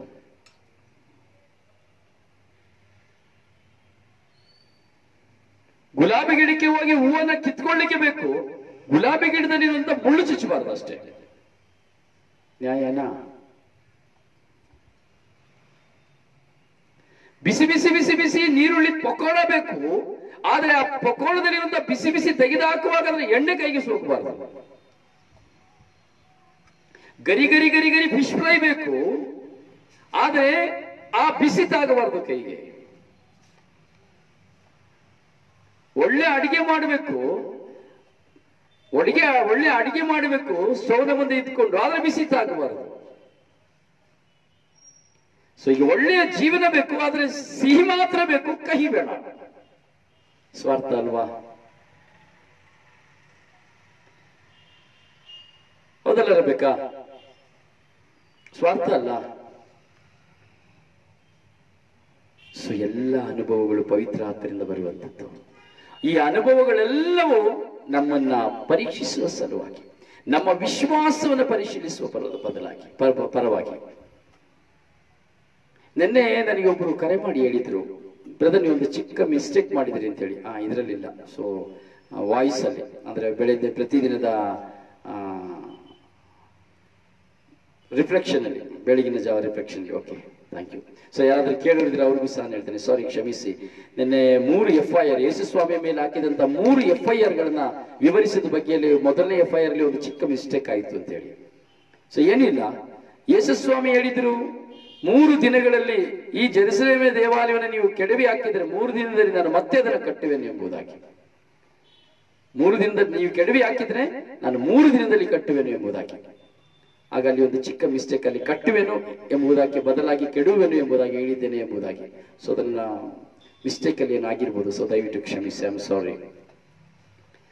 ಸೊ ಈಗ ಕೆಲವು ತಪ್ಪುಗಳು ಬರುವಾಗ ದಯವಿಟ್ಟು ನೀವು ನನ್ನ ಕ್ಷಮಿಸಬೇಕು. ನನ್ನ ಸಹೋದರ, ನಿಮ್ಮ ಸಹೋದರನಾಗಿ ಎಣಿಸಿ, ನಿಮ್ಮ ಪ್ರೀತಿಯ ಮಿತ್ರನಾಗಿ ಎಣಿಸಿ ನನ್ನನ್ನು ನೀವು ಕ್ಷಮಿಸಬೇಕು. ಯಾಕಂದ್ರೆ ನಾನು ಹೇಳುವಂತ ಚಾನಲ್ ನಿಮಗೆ ಏನಂತ ಚೆನ್ನಾಗಿ ಗೊತ್ತಾಗ್ತದೆ.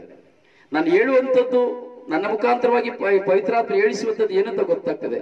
ಕೆಲವು ಸಾರಿ ಮಾತುಗಳು ತೊದಲುವ ಮುಖಾಂತರವಾಗಿ ಒಂದು ಪದಗಳು ಉರುಳುವಾಗ ಅದು ತಪ್ಪಾಗಿ ಕಾಣಬಹುದು. ಸೊ ದಯವಿಟ್ಟು ಅವುಗಳನ್ನ ತಪ್ಪಾಗಿ ಕಾಣಬೇಡಿ, ಅದನ್ನ ಸರಿಪಡಿಸಿಕೊಳ್ಳಿ, ನನಗೂ ಸಹ ತಿಳಿಸಿ. Okay, thank you so much. I love you so much for you all.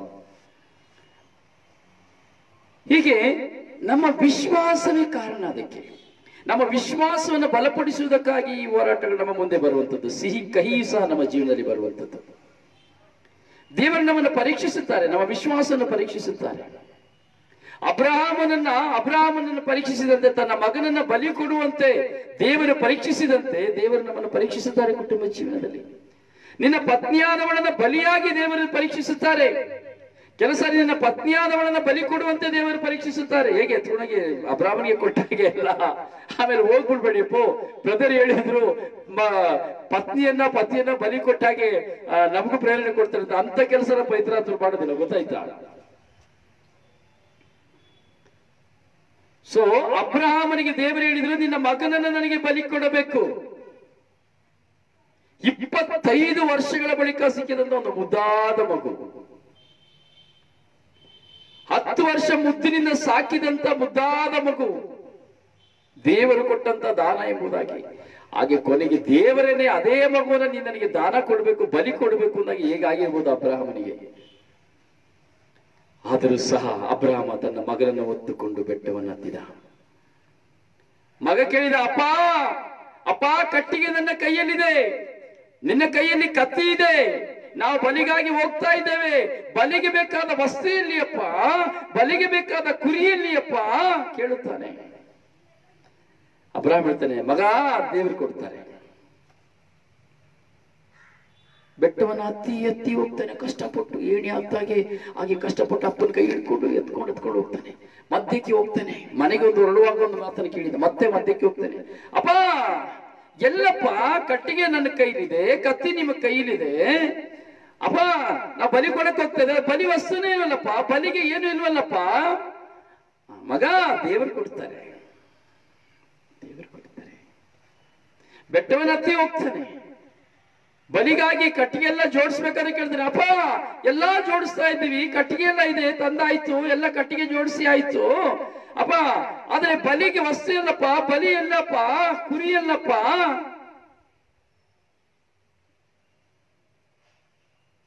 ಬಲಿಗೆ ಕಟ್ಟಿಗೆ ಸಿದ್ಧವಾಗಿದೆ, ಪೀಠ ಸಿದ್ಧವಾಗಿದೆ, ಮಗ ನಿಂತಿದ್ದಾನೆ, ಬಲಿ ಕೊಡಲ್ಪಡುವಂತ ಮಗ ನಿಂತಿದ್ದಾನೆ. ಬಲಿಗೆ ಸೀಮಿತವಾದಂತಹ ಮಗ ಪಕ್ಕದಲ್ಲಿ ನಿಂತಿದ್ದಾನೆ. ಮಗ ಕೇಳ್ತಾನೆ, ಅಪ್ಪ ಇನ್ನು ಎಲ್ಲಿಯಪ್ಪ ಬಲಿ? ಬಲಿಯಾಗಿಯೇ ಇರುವಂತ, ಬಲಿಯಾಗಿ ಬಲಿಕುರಿಯಾಗಿ ನಿಂತಿರುವಂತಹ ಮಗನೇ ತನ್ನ ತಂದೆಯನ್ನು ಕೇಳ್ತಾ ಇದ್ದಾನೆ, ಬಲಿಯಲ್ಲಿ ಎಂಬುದಾಗಿ. ತಂದೆಯಾದ ಅಬ್ರಹಾಮ ದಿಟ್ಟಿಸಿ ತನ್ನ ಮಗನನ್ನು ನೋಡುತ್ತಾನೆ.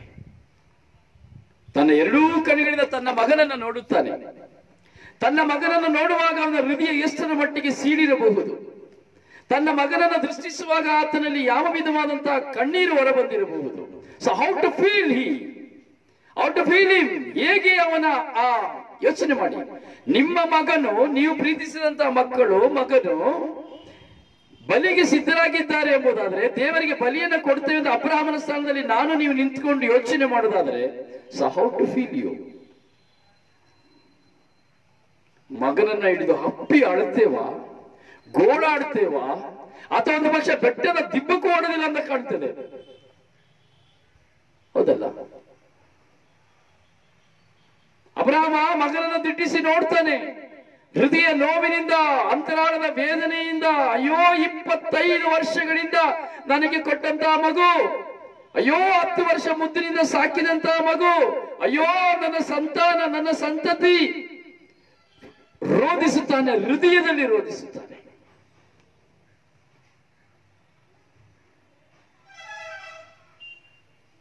ತಕ್ಷಣವೇ ಮಗುವಿನ ಬಳಿ ಹೋಗ್ತಾನೆ. ಮಗುವಿಗೆ ಗೊತ್ತಿಲ್ಲ, ತಂದೆ ಅಪ್ಪಿಕೊಳ್ಳುತ್ತಾನೆ ಎಂಬಂತಹ ಭಾಸ. ಅಪ್ಪ ಅಪ್ಪ ಡಾಡಾ ಡಾಡಾ ಡಾಡಾ, ನಾವೀಗಾಗೆಲ್ಲ ಈಗ ಇವತ್ತಿನ ಸ್ಟೇಜ್ ಅದೇ ಅಲ್ಲ, ಡಾಡಾ ಡಾಡಾ ಡಾಡಾ ಡಾಡಾ. ಆ ಕಟ್ಟಿಗೆ ಜೋಡಿಸ್ಬೇಕಾದ್ರೂ ಸಪೋರ್ಟ್ ಮಾಡ್ತಾ ಇರ್ತಾನೆ. ಆ ಕಟ್ಟಿಗೆ, ಅಪ್ಪ ಅಲ್ಲಿ ಹಿಡಿಯಪ್ಪ ಕಟ್ಟಿಗೆ, ಅಪ್ಪ ಈ ಕಡೆ ಹಿಡಿಯಪ್ಪ ಕಟ್ಟಿಗೆ, ಹಾಗೆ ಇಡು.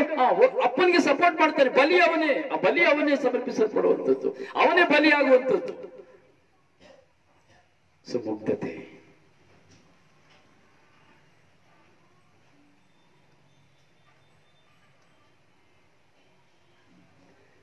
ನಿನ್ನನ್ನು ನಿನ್ನ ಪತ್ನಿಯ ಮುಂದೆ ಬಲಿಯಾಗಿ ಸಮರ್ಪಿಸಲು ನೀನು ಸಿದ್ಧನಾಗಬೇಕು. ನಿನ್ನನ್ನು ನಿನ್ನ ಪತ್ನಿಯ ಮುಂದೆ, ನಿನ್ನನ್ನು ನಿನ್ನ ಪತಿಯ ಮುಂದೆ ಬಲಿಯಾಗಿ ದೇವರಿಗೆ ಸಮರ್ಪಿಸಲು ಸಿದ್ಧನಾಗಿರಬೇಕು.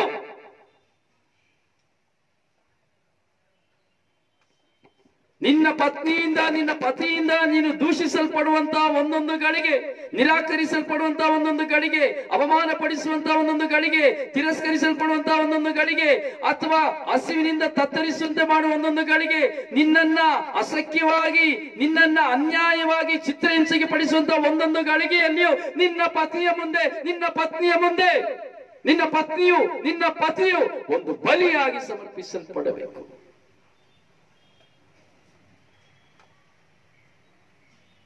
ನನ್ನನ್ನು ಬಲಿಯಾಗಿ ಸಮರ್ಪಿಸಲು ಸಿದ್ಧನಾಗಿರಬೇಕು. ಎಷ್ಟು ಜನ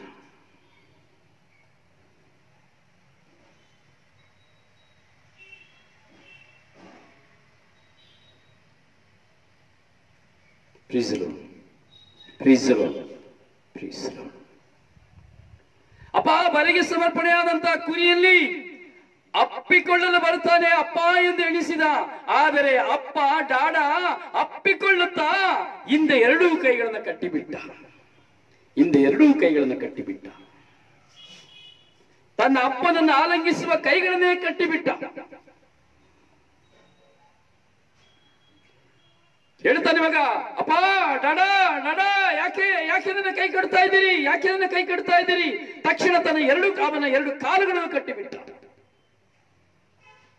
ಮಗುವಿನ ಗೊಂದಲ, ರೋದನ, ಕಣ್ಣೀರು,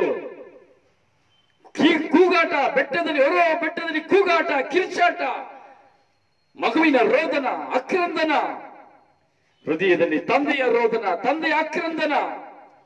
ಆದರೂ ದೇವರ ಮುಂದೆ ಮಾಡಿದಂತಹ ವಾಗ್ದಾನ, ದೇವರಿಗೆ ಕೊಟ್ಟಂತಹ ವಾಗ್ದಾನ, ದೇವರಲ್ಲಿ ಇಟ್ಟಂತಹ ವಿಶ್ವಾಸ. ನಾನು ನಿನಗೆ ಸಂತತಿಯನ್ನು ಕೊಡುವೆನು ಎಂದು ಹೇಳುವಾಗ ಒಂದು ಮಾತನ್ನು ಅಬ್ರಹಾಮ 25 ವರ್ಷಗಳಿಂದ ಹೇಳಿ 35 ವರ್ಷಗಳಿಂದ ಹೇಳ್ತಾನೆ.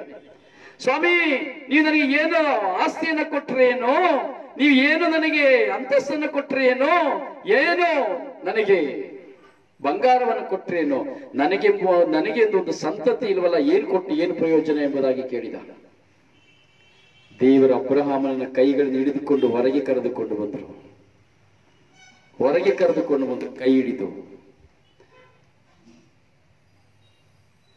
ಹಿಡಿದುಕೊಂಡು ಬಂದು ಮೇಲೆ ನೋಡಿ ಅಂತ ಹೇಳಿದ್ರು. ಅಬ್ರಹಾಮ ಮೇಲೆ ನೋಡಿದ.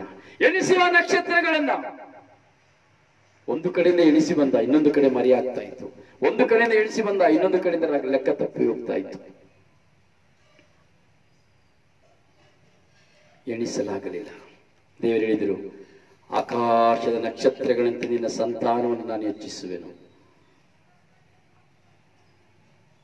ಮತ್ತೆ ತಿರುಗಿ ಸಮುದ್ರ ತಿರುಗಿ ಕರೆದುಕೊಂಡು ಹೋದ್ರು. ಮರಳಿನಲ್ಲಿ ಮರಣವನ್ನು ನೋಡಿದ್ರು. ಭೂಮಿಯನ್ನು ನೋಡು, ಮರಣನ ನೋಡು, ತೆಗೆದುಕೋ ನಿನ್ನ ಕೈಯಲ್ಲಿ ಮರಳನ್ನ ಎಣಿಸು ಎಂಬುದಾಗಿ ಹೇಳಿದರು.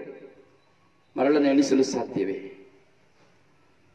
ದೇವರು ಹೇಳಿದರು, ಈ ಮರಳಿನ ಅಸಂಖ್ಯಾತ ಜನಾಂಗವನ್ನಾಗಿ ನಿನಗೆ ಸಂತತಿಯಾಗಿ ಕೊಡುವೆನು. 35 ವರ್ಷಗಳಿಂದ ದೇವರು ಮಾಡಿದಂತಹ ವಾಗ್ದಾನ. 35 ವರ್ಷಗಳ ಬಳಿಕ ಅದೇ ವಾಗ್ದಾನ ಮಾಡಿದ ದೇವರು ತನ್ನಾಗೆ 25 ವರ್ಷಗಳ ನಂತರ ಕೊಟ್ಟಂತಹ ಒಂದು ಮಗನನ್ನ 35 ವರ್ಷದ ಬಳಿಕ 10 ವರ್ಷದ ಬಳಿಕ ಮಗನನ್ನ ಬಲಿ ಕೊಡ್ಲಿಕ್ಕೆ ಕೇಳ್ತಾರೆ.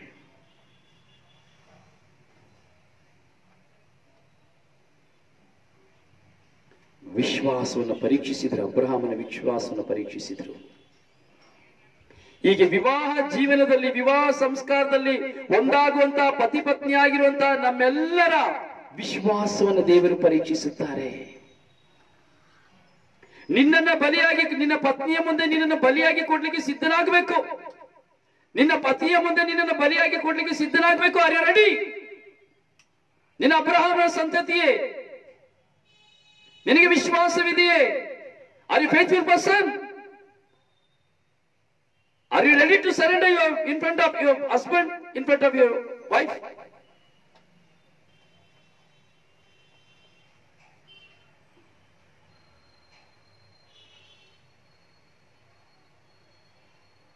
Praise the Lord. Praise the Lord. Praise the Lord. ಇದೇ ವಿವಾಹ ಸಂಸ್ಕಾರದ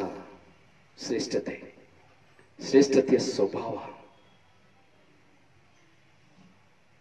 ನಾನು ಅದೇ ಹೇಳಿದೆ, ಜೇನು ಜಾಮೂನು ಎತ್ತಿ ನೋಡಬೇಕು.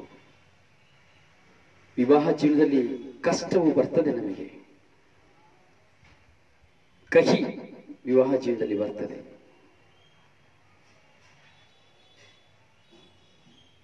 ಯಾಕೆ?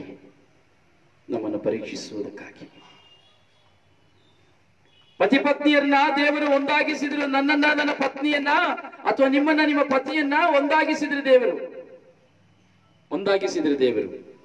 ಒಂದಾಗಿಸಿದಂತ ದೇವರು ಪರೀಕ್ಷಿಸುತ್ತಾರೆ.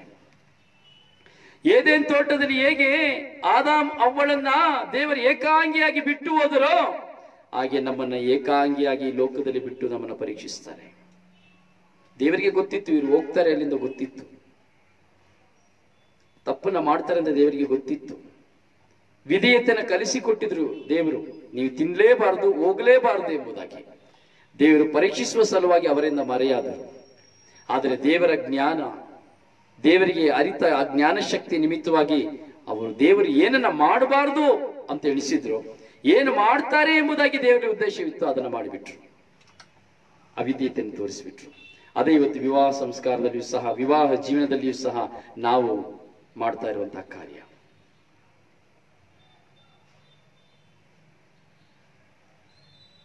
ನಾನು ಕೇಳಿದೆ ಪ್ರಶ್ನೆ, ನಿಮ್ಮ ಪತಿಯ ಮುಂದೆ ನೀವು ಬಲಿಪಶುವಾಗಲು ಸಿದ್ಧರಾಗಿದ್ದೀರಾ? ಪತ್ನಿಯ ಮುಂದೆ ಬಲಿಪಶುವಾಗಿರಲು ಸಿದ್ಧರಾಗಿದ್ದೀರಾ? ಸಿದ್ಧರಾಗಬೇಕು. ನಿನ್ನ ಹೆಂಡತಿ ನಿನ್ನ ಎಷ್ಟರ ಮಟ್ಟಿಗೆ ನಿನ್ನನ್ನು ನಾಶ ಮಾಡಿದ್ರು, ಎಷ್ಟರ ಮಟ್ಟಿಗೆ ನಿನ್ನನ್ನು ಅವಹೇಳನ ಮಾಡಿದ್ರು, ನಿನ್ನ ಗಂಡ ಎಷ್ಟರ ಮಟ್ಟಿಗೆ ನಿನ್ನ ಟಾರ್ಚರ್ ಕೊಟ್ಟರು, ಎಷ್ಟು ಅವಹೇಳನ ಮಾಡಿದ್ರು ಸಹ ನೀನು ಬಲಿಯಾಗಿರಬೇಕು.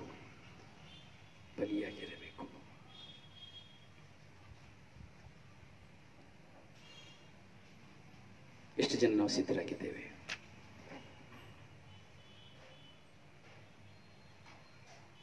ಇವತ್ತು ನಿಮ್ಮ ಮುಂದೆ ಬಂದು ದೇವರು ನಿಂತ್ಕೊಂಡು, ಅನಿತಾ ಲೋಬೋ, ರೂಪೇಶ್, ಗ್ರೆಟಾ, ಸುನಿ, ನೋವಾ, ಲಿಲ್ಲಿ ಎಂಬುದಾಗಿ ಕರೆದು, ಬಾಬು ಎಂಬುದಾಗಿ ಕರೆದು, ಒಬ್ಬೊಬ್ಬರ ಹತ್ರ ಬಂದು, ನೋಡು, ಈ ಜೀವನದಲ್ಲಿ ನಿನಗೆ ಒಂದು ಸುಂದರವಾಗಿರೋ ಹೆಂಡತಿನ ಕೊಟ್ಟಿದ್ದೇನೆ, ಸುಂದರವಾಗಿರೋ ಗಂಡನ ಕೊಟ್ಟಿದ್ದೇನೆ, ನೀವು 20-30 ವರ್ಷಗಳಿಂದ ಜೀವಿಸ್ತಾ ಇದ್ದೀರಿ, ಬರೋ ಒಂದು ಜನ್ಮ ಇದ್ರೆ ಇದೇ ಗಂಡ ನಿನಗೆ ಬೇಕಾ, ಇದೇ ನಿನಗೆ ಹೆಂಡತಿ ಬೇಕಾ ಅಂತ ಕೇಳಿದ್ರೆ ನಮ್ಮ ಉತ್ತರ ಏನು? ಅಯ್ಯೋ ಅಪ್ಪ, ಬೇಡವೇ ಬೇಡಪ್ಪ, ಇನ್ನೊಂದು ಜನ್ಮದಲ್ಲಿ ಇಂಥ ಒಂದು ಗಂಡ, ಇಂಥ ಒಂದು ಹೆಂಡತಿ ನನಗೆ ಬೇಡವೇ ಬೇಡಪ್ಪ. ಎಷ್ಟು ಜನ ಹೇಳ್ತಿದ್ದಾನೆ, ಇದೇ ಹೆಂಡತಿ ನನಗೆ ಬೇಕು, ಬರೋ ಜನ್ಮದಲ್ಲಿ ಕುಡುಕನಾಗಿದ್ದಾನೆ ಇವನೇ ಸಾಕು, ವ್ಯಭಿಚಾರಿ ಆಗಿದ್ದಾನೆ ಇವನೇ ಸಾಕು, ಕಳ್ಳನಾಗಿದ್ದಾನೆ ಇವನೇ ಸಾಕು, ವಾಚಾಳಿಯಾಗಿದ್ದಾಳೆ ಇವಳೇ ಸಾಕು, ಊಟ ಹಾಕೋದಿಲ್ಲ ಇವಳೇ ಸಾಕು, ಮನೇಲಿರೋದಿಲ್ಲ ಪಕ್ಕದ ಮನೇಲಿ ಹೋಗಿ ಕುತ್ಕೊಳ್ತಾಳೆ ಇವಳೇ ಸಾಕು, ಮಾನ ಮರ್ಯಾದೆ ತೆಗಿತಾಳೆ ಇವಳೇ ಸಾಕು, ಅಯ್ಯೋ ಸ್ನೇಹಿತರ ಜೊತೆನೆ ಸಾಯ್ತಾ ಇದ್ದೀನಿ ಇವಳೇ ಸಾಕು, ದೇವಾದನಿಗೆ ಇವಳನ್ನೇ ಕೊಡು, ಇವನನ್ನೇ ಕೊಡು ಅಂತ ಕೇಳಿದ್ರೆ ಪುಣ್ಯಾತ್ಮ ನೀವು ಎಷ್ಟು ಮಂದಿ ಇದ್ದೀವಿ?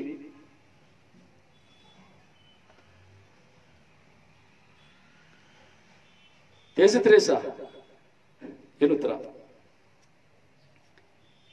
ಆಗ್ತೀವಿ, ಹೇಳ್ತೀವಿ, ಎಲ್ಲ ಪ್ರಾರ್ಥನೆ ಮಾಡ್ತೀವಿ, ಎಸ್ ನಿಜ, ತುಂಬಾ ವಿಶ್ವಾಸ ಇದೆ. ಕುಡ್ಕ ಗಂಡನೆ ಸಾಕ, ದಿನ ಜಕ್ಕ ಜಕ್ಕ ಜಕ್ಕ ಓದಿತಾನೆ, ಬೆಳಿಗ್ಗೆ ಓದಿ ಸಾಯಂಕಾಲ ಬಂದು ದಿನ ಇಂಗ್ಲಿಷ್, ಸಂಜೆ ಆದ್ರೆ ಒಳ್ಳೆ ಇಂಗ್ಲಿಷ್, ರಾತ್ರಿ ಆದ್ರೆ ಬರೀ ಪೆಟ್ಟು, ಊಟಕ್ಕೂ ದುಡ್ಡು ಕೊಡಕ್ಕಿಲ್ಲ. ಹೋಗೆ ನೀನ್ ಸಂಪಾದನೆ ಮಾಡಿ ತಂದಾಕು ನನಗೆ, ಸ್ವಾಮಿ ಇಂಥ ಗಂಡನೇ ನನಗೆ ಬರೋ ಜನ್ಮದಲ್ಲಿ ಕೊಡು ಅಂತ ಹೇಳುವಂತ ಪುಣ್ಯಾತ್ಮರಾಗಿರುವಂತ ನನ್ನ ಸಹೋದರಿ ಎಷ್ಟು ಮಂದಿ ಇದ್ದೇವೆ?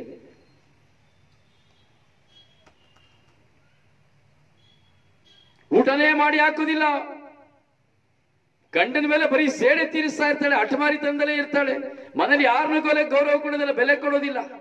ಸ್ವಾಮಿ ಇಂಥ ಹೆಂಡ್ತಿನೇ ನನಗೆ ಕೊಡಿ ಸ್ವಾಮಿ ಅಂತ ಕೇಳುವಂತ ಪುಣ್ಯಾತ್ಮರು ನಾವು ಎಷ್ಟು ಮಂದಿ ಇದ್ದೇವೆ? ಸುಮ್ಮನೆ ಹೇಳಬಾರ್ದು, ಸುಮ್ಮನೆ ಹೇಳಬಾರ್ದು. ಯಾಕಂದ್ರೆ ನೀವು ಉತ್ತರ ಕೊಡೋದು ನನಗಲ್ಲಪ್ಪ, ನಾವು ನಿಂತಿರೋದು ದೇವರ ಸನ್ನಿಧಿಯಲ್ಲಿ ನಿಂತ್ಕೊಂಡಿದ್ದೇವೆ, ಅದು ಗೊತ್ತು, ಅದನ್ನು ಅರ್ಥ ಮಾಡ್ಕೊಳ್ಬೇಕು. ಮೊದಲು ದೇವರ ವಾಕ್ಯ ಅಂದ್ರೆ ನಾವು ದೇವರ ಮುಂದೆ ಇದ್ದೇವೆ. ಇಲ್ಲಿ ನಾನು ಅಲ್ಲಗೆಳೆದು ಮಾತಾಡುವಾಗಿಲ್ಲ, ನಾನು ದೇವರ ವಾಕ್ಯವನ್ನು ವಿರೋಧಿಸಿ ಮಾತಾಡುವಾಗಿಲ್ಲ, ಅದನ್ನು ಶಾಪ, ನನಗೆ ಶಾಪ, ನಿಮಗಿಂತ ದುಪ್ಪಟ್ಟು ಶಾಪ ನನಗೆ. ನಿಮಗೆ ನಾನು ಮಿಸ್ಅಂಡರ್ಸ್ಟ್ಯಾಂಡ್ ಮಾಡಿದ್ರೆ, ಮಿಸ್ಗೈಡ್ನೆಸ್ ಮಾಡಿದ್ರೆ ಅದು ನಾನು ಹೊಣೆಗಾರ. ಎಷ್ಟು ಮಂದಿ ಹೇಳ್ತೀರಿ ಅಣ್ಣಯ್ಯ ಅಕ್ಕಯ್ಯ?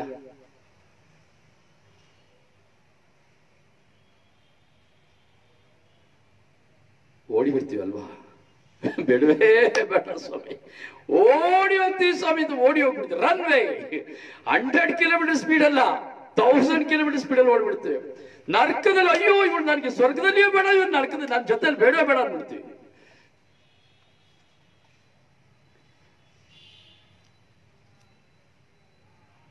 ಬಲಿಯಾಗಬೇಕು. ಇದೆಲ್ಲ philosophy brother, Babu Antony brother, ಇದೆಲ್ಲ ಫಿಲಾಸಫಿ. ದೇವರ ಕೃಪೆಯಿಂದಂತೆಯೇ ಆಗಲಿ, ಅದೆಲ್ಲ ಇಲ್ಲ. ಕೇಳೋ ಪ್ರಶ್ನೆ ಉತ್ತರ ಅಷ್ಟೇ ನಮ್ದು.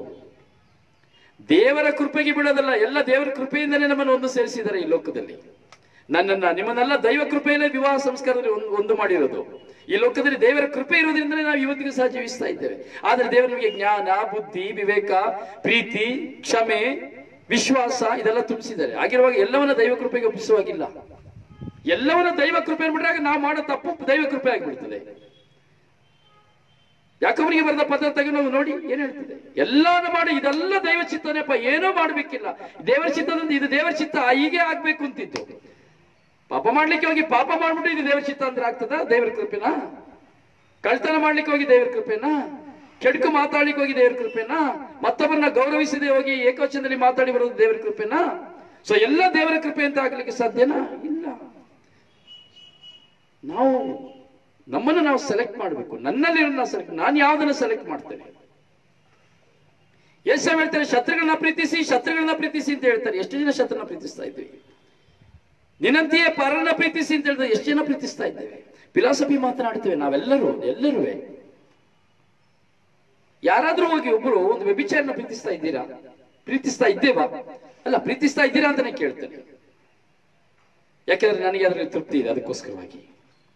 ಅಂದ್ರೆ ಪ್ರೀತಿ ಕೊಡ್ತಾ ಇದೀವಿ. ಒಂದು ವ್ಯಭಿಚಾರನ ಹುಡುಕಿ ಹೋಗ್ತಾ ಇದೀವ, ಒಂದು ವ್ಯಭಿಚಾರ ಮಾಡುವ ಹುಡುಗನನ್ನ ಹುಡುಕಿ ಹೋಗ್ತಾ ಇದೀವ, ಅಲ್ಲ ಒಂದು ಸ್ತ್ರೀಯನ್ನ ಹುಡುಕಿ ಹೋಗ್ತಾ ಇದ್ದೀವ ಅವನಿಗೆ ಪ್ರೀತಿ ಕೊಡ್ಲಿಕ್ಕೆ. ಒಬ್ಬ ಕಳ್ಳನನ್ನ ಹುಡುಕಿ ಹೋಗಿ ನಾವು ಪ್ರೀತಿ ಕೊಡ್ತಾ ಇದ್ದೇವ, ಒಬ್ಬ ಮೋಸಗಾರನ ಹುಡುಕಿ ಹೋಗಿ ನಾವು ಪ್ರೀತಿ ಕೊಡ್ತಾ ಇದ್ದೇವ, ಒಬ್ಬ ಕುಡುಕನನ್ನ ಹೋಗಿ ನಾವು ಪ್ರೀತಿ ಕೊಡ್ತಾ ಇದ್ದೇವ, ಒಬ್ಬ ಕೆಟ್ಟ ಅಡ್ಡದಾರಿಯಲ್ಲಿ ಇರುವಂತ ಒಬ್ಬರನ್ನ ಹೋಗಿ ನಾನು ಕಂಡು ಪ್ರೀತಿ ಕೊಡ್ತಾ ಇದ್ದೇನೆ. ಪ್ರೀತಿಸಿ, ವ್ಯಭಿಚಾರನ ಪ್ರೀತಿಸ್ಬೇಕಲ್ಲ. ಯಾಕೆ ಪ್ರೀತಿಸೋದಿಲ್ಲ?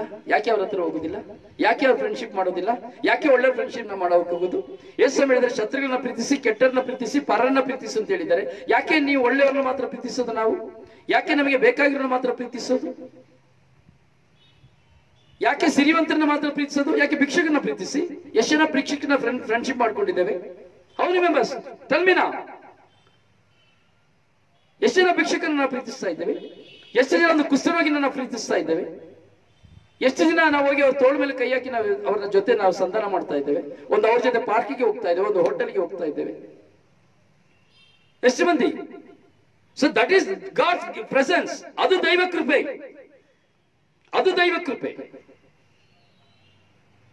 ನಾವೆಲ್ಲರೂ ಕ್ರೈಸ್ತರಾಗಿದ್ದೇವೆ, ಆದರೆ ಕ್ರೈಸ್ತರಿಗೆ ವಿರುದ್ಧವಾಗಿ ಜೀವಿಸ್ತಾ ಇದ್ದೇವೆ. ಪ್ರಿಯರೇ, ಈ ಸ್ವರ್ಗೀಯ ಯಾತ್ರೆಯ ಕಾನ್ಸೆಪ್ಟ್ ಏನ್ ಗೊತ್ತುಂಟಾ? ನೋಡಿ, ಹಲವಾರು ಜನ ಹಲವಾರು ತರದಲ್ಲಿ ಶುಭ ಸಂದೇಶವನ್ನು ಸಾರ್ತಾ ಇದ್ದಾರೆ. ದೇವರಿಗೆ ಸ್ತೋತ್ರ. ವಿಧಾನ ನಾನು ನಿಮ್ಮ ಮುಂದೆ ಹೇಳ್ತೇನೆ. ನೋಡಿ, ಒಂದು ವ್ಯಕ್ತಿ ಶುಭ ಸಂದೇಶವನ್ನು ಸಾರ್ತಾನೆ, ಬರೀ ದೆವ್ವ ಪೀಡಿತರ ಬಗ್ಗೆನೇ ಮಾತಾಡ್ತಾ ಇರ್ತಾರೆ, ದೆವ್ವಗಳ ಬಗ್ಗೆನೇ, ದುರಾತ್ಮಗಳ ಬಗ್ಗೆನೇ ಮಾತಾಡ್ತಾ ಇರ್ತಾರೆ. ಅದು ಅವರಿಗೆ ಇರುವಂತ ಒಂದು ಚಾನೆಲ್. ಇನ್ನೊಂದು ವ್ಯಕ್ತಿ ಬರೀ ದಶಮ ಭಾಗಗಳ ಬಗ್ಗೆನೇ ಮಾತಾಡ್ತಾ ಇರ್ತಾರೆ,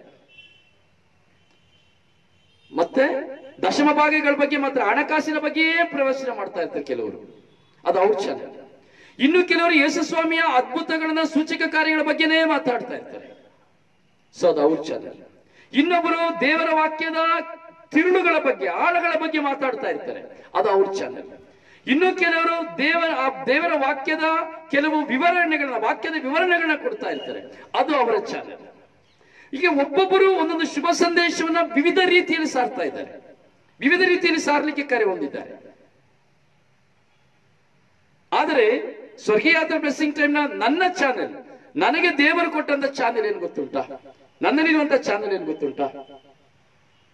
ನಾನು ಯಾರು, ನಾನು ಏನಾಗಿದ್ದೇನೆ ಅಂತ ಕಂಡುಕೊಳ್ಬೇಕು. So who am I? ನಾನು ಯಾರಾಗಿದ್ದೇನೆ, ನನ್ನ ಜೀವನ ಏನಾಗಿದ್ದೇನೆ, ನನ್ನ ಜೀವನ ಏನಾಗಿದೆ. ಸೊ ನಾನು ಏನ್ ಮಾಡ್ಬೇಕು? ಮೊದಲು ನಾನು ದೇವರನ್ನ ನೋಡ್ಬೇಕು. ದೇವರನ್ನ ನೋಡ್ಬೇಕು ಅಂದ್ರೆ ನಾನು ಯಾರು ಅಂತ ತಿಳ್ಕೊಳ್ಬೇಕು. ನಾನು ಯಾರು ಅಂತ ತಿಳ್ಕೊಳ್ಳದೆ, ನನ್ನನ್ನ ಅರ್ಥ ಮಾಡ್ಕೊಳ್ಳದೆ, ನನ್ನಲ್ಲಿರುವಂತದ್ದನ್ನ ಕೆಟ್ಟದನ್ನ ನಾನು ತಿಳ್ಕೊಳ್ಳದೆ ನಾನು ದೇವರನ್ನ ಕಂಡುಕೊಳ್ಳಿಕ್ಕೆ ಆಗೋದಿಲ್ಲ. ಸೊ ಇದೇ ಆಗಿದೆ ಸ್ವರ್ಗೀಯ ಯಾತ್ರಾ ಬ್ಲೆಸ್ಸಿಂಗ್ ಟೈಮ್, ಸ್ವರ್ಗೀಯ ಯಾತ್ರಾ ಬ್ಲೆಸ್ಸಿಂಗ್ ಟೈಮಿನ ಚಾನೆಲ್. ನಾನು ಯಾರನ್ನು ತಿಳ್ಕೊಳ್ಬೇಕು, ನನ್ನಲ್ಲಿರುವಂತ ಕೆಟ್ಟದ್ದು, ನನ್ನಲ್ಲಿರುವಂತಹ ಬಲಹೀನತೆ, ನನ್ನಲ್ಲಿರುವಂತದ್ದನ್ನೆಲ್ಲವನ್ನ ನಾನು ತಿಳ್ಕೊಂಡಾಗ ಮಾತ್ರ ದೇವರನ್ನ ನೋಡ್ಲಿಕ್ಕೆ ಸಾಧ್ಯ, ಇಲ್ಲಂದ್ರೆ ದೇವರನ್ನ ನೋಡ್ಲಿಕ್ಕೆ ಸಾಧ್ಯವಿಲ್ಲ.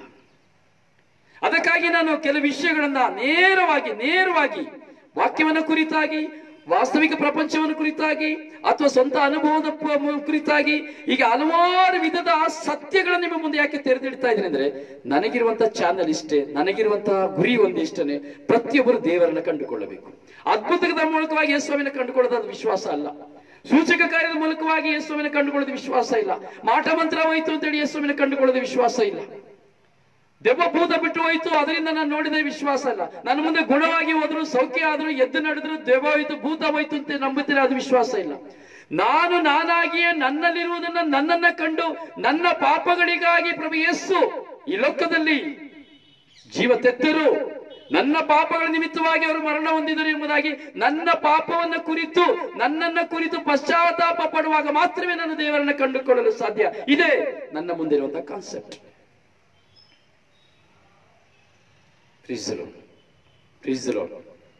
ತಪ್ಪು ಸರಿ, ಎಸ್ ಆರ್ ನೋ?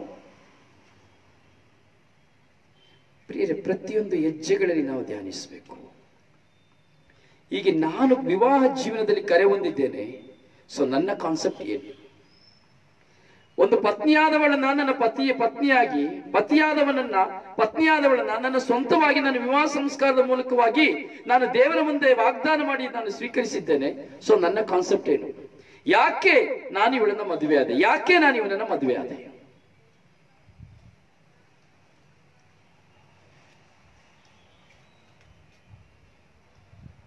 ಇದಕ್ಕೆ ಉತ್ತರ ನಿಮಗೆ ಸಿಕ್ಕಬೇಕು.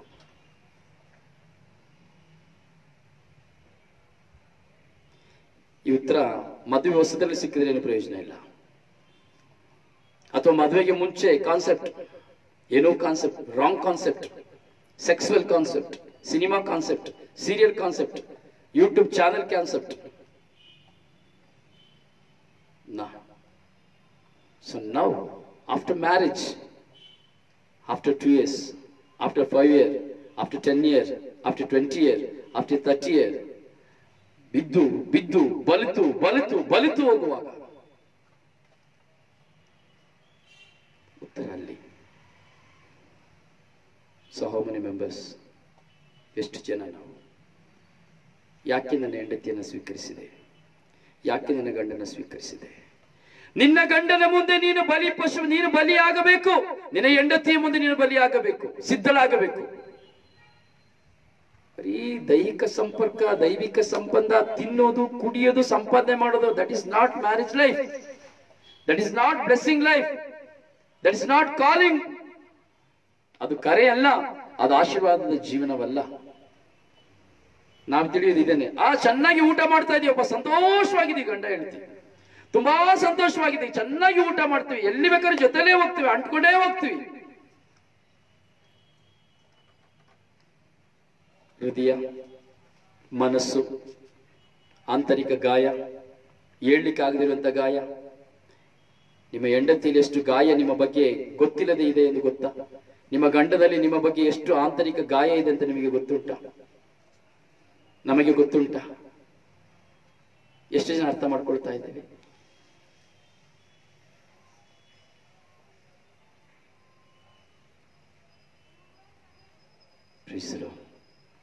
ಪ್ರಿಯರ, ಪ್ರೀತಿ ಇದೆ, ನಾನು ಪ್ರೀತಿ ಇಲ್ಲ ಅಂತ ಹೇಳಲಿಕ್ಕೆ ಬರುವುದಿಲ್ಲ, ಅದು ಹೇಳಲಿಕ್ಕೆ ನನಗೆ ಅಧಿಕಾರ ಇಲ್ಲ. ವಿಶ್ವಾಸ ಇದೆ, ವಿಶ್ವಾಸ ಇಲ್ಲ ಅಂತ ಸಹ ನಾನು ಹೇಳಲಿಕ್ಕೆ ಬರುವುದಿಲ್ಲ, ಅದನ್ನು ಹೇಳಲಿಕ್ಕೆ ನನಗೆ ಅಧಿಕಾರನೇ ಇಲ್ಲ. ಮತ್ತೊಬ್ಬರ ವಿಶ್ವಾಸನ ಕುರಿತು ಮಾತನಾಡುವಂತಹ ಅಧಿಕಾರ ಈ ಲೋಕದಲ್ಲಿ ಯಾರಿಗೂ ಇಲ್ಲ. ಯಾಕೆ ಅಂತ ಹೇಳಿದ್ರೆ, ಒಂದು ಒಳ್ಳೆಯ ವಿವೇಕಿ ಅಥವಾ ಒಂದು ಒಳ್ಳೆಯ ವಿಶ್ವಾಸಿ ಆಗಿರುವಂತಹ ವ್ಯಕ್ತಿಗಿಂತ ಹೆಚ್ಚಾದ ವಿಶ್ವಾಸ ಒಂದು ಪಾಪ ಮಾಡುವಂತಹ ವ್ಯಕ್ತಿಯಲ್ಲಿ ಇರುತ್ತದೆ, ಒಂದು ವ್ಯಭಿಚಾರ ಮಾಡುವಂತಹ ವ್ಯಕ್ತಿಯಲ್ಲಿ ಇರುತ್ತದೆ. ದೇವರನ್ನ ಸದಾ ನೋಡಿ ಹೃದಯವನ್ನು ಸೀಳಿಕೊಳ್ಳುವಂತಹ ವ್ಯಕ್ತಿಗಳಾಗಿರ್ತಾರೆ. ಪ್ರಿಯರೇ, ನಿಮಗೆ ಗೊತ್ತಿಲ್ಲ, ನಾನು ನೋಡಿದಂತಹ ಅನುಭವಿಸಿದಂತಹ ಅನುಭವಗಳಲ್ಲಿ ಹೇಳ್ತಾ ಇದ್ದೇನೆ.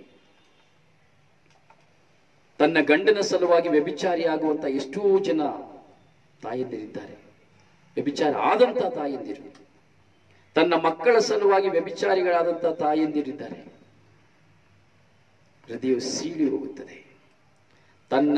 ತನ್ನ ಗಂಡನ ರೋಗದ ನಿಮಿತ್ತವಾಗಿ, ಕ್ಯಾನ್ಸರ್ ರೋಗದ ನಿಮಿತ್ತವಾಗಿ, ಮಾರಕ ರೋಗದ ನಿಮಿತ್ತವಾಗಿ, ಅವನಿಗೆ ಮದ್ದನ್ನು ಕೊಡದ ನಿಮಿತ್ತವಾಗಿ, ಊರು ಕೆಲಸಕ್ಕಾಗಿ ಅಲಿಯುವಾಗ ಹೋದ ಸ್ಥಳದಲ್ಲೆಲ್ಲ ಆ ಮಗಳನ್ನ ದೈಹಿಕವಾಗಿ, ಆಕೆಯ ದೇಹದ ಸುಖಕ್ಕಾಗಿ, ಹಣಕ್ಕಾಗಿ ಉಪಯೋಗಿಸಲ್ಪಡುವಂತಹ ಸನ್ನಿವೇಶಗಳು, ಘಟನೆಗಳು. ಕೊನೆಗೆ ವಿಧಿ ಇಲ್ಲದೆ ತನ್ನ ಗಂಡನಿಗಾಗಿ ವ್ಯಭಿಚಾರಿಯಾಗುವಂತ, ತನ್ನ ದೇಹವನ್ನು ಮಾರಿಕೊಳ್ಳುವಂತಹ ಸ್ತ್ರೀಯರು. ತನ್ನ ಮಕ್ಕಳ ರೋಗಕ್ಕಾಗಿ, ತನ್ನ ಮಕ್ಕಳ ವಿದ್ಯಾಭ್ಯಾಸಕ್ಕಾಗಿ ಲೋಕದಲ್ಲಿ ಹೋಗಿ ಎಲ್ಲಿ ನೋಡಿದ್ರು ದೇಹ ದೇಹ ದೇಹ, ಹಣ ಕೊಡದಿನ ದೇಹ ದೇಹ, ಏನೋ ವಿಧಿ ಇಲ್ಲದೆ ಅದೇ ಒಂದು ಹಣಕ್ಕಾಗಿ, ತನ್ನ ಮಕ್ಕಳನ್ನು ಉಳಿಸಿಕೊಳ್ಳುವುದಕ್ಕಾಗಿ, ತನ್ನ ಗಂಡನನ್ನು ಉಳಿಸಿಕೊಳ್ಳುವುದಕ್ಕಾಗಿ ವ್ಯಭಿಚಾರ ಮಾಡುವಂತಹ ಹೆಣ್ಣು ಮಕ್ಕಳಿದ್ದಾರೆ. I know that. ನಾನು ವ್ಯಭಿಚಾರಿಗಳನ್ನ ಸಂಧಿಸಿದ್ದೀನಿ, ಸಾವಿರಾರು ವ್ಯಭಿಚಾರಿಗಳನ್ನು ನಾನು ಸಂಧಿಸಿದ್ದೇನೆ. ಆ ಪದ ನಾನು ಹೇಳಬಾರ್ದು, ಆದ್ರೂ ಸಹ ಲೋಕದಲ್ಲಿ ಹೇಳ್ತದೆ. ಅಂದ್ರೆ ಒಂದು ವ್ಯಕ್ತಿಯನ್ನು ಕುರಿತು ನಾನು ಹೇಳುವುದಿಲ್ಲ ವ್ಯಭಿಚಾರಿ ಅಂತ ಯಾವಾಗ್ಲೂ. ಅವರ ಹೃದಯದ ವೇದನೆ, ಅವರ ಹೃದಯದ ಗಾಯ, ಅವರ ಅಂತರಾಳದ ನೋವು, ಸಾವಿರಾರು ಪಾಪ ಮಾಡುವಂತ ಹೆಣ್ಣು ಮಕ್ಕಳನ್ನ ನಾನು ನೋಡಿದ್ದೇನೆ, ಹೆಣ್ಣು ಮಕ್ಕಳೊಂದಿಗೆ ನಾನು ಮಾತನಾಡಿದ್ದೇನೆ. ಒಬ್ಬೊಬ್ಬರ ಕಣ್ಣೀರಿನ ಹಿಂದೆ ಒಂದೊಂದು ಕತೆ.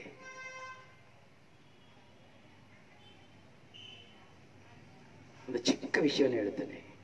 ಒಂದು ದಿನ ನಾನು ರೈಲಿನಲ್ಲಿ ಪ್ರಯಾಣ ಮಾಡ್ತಾ ಇದ್ದೇನೆ, ಹೊನ್ನಾವರಕ್ಕೆ, ಮೈಸೂರಿನಿಂದ.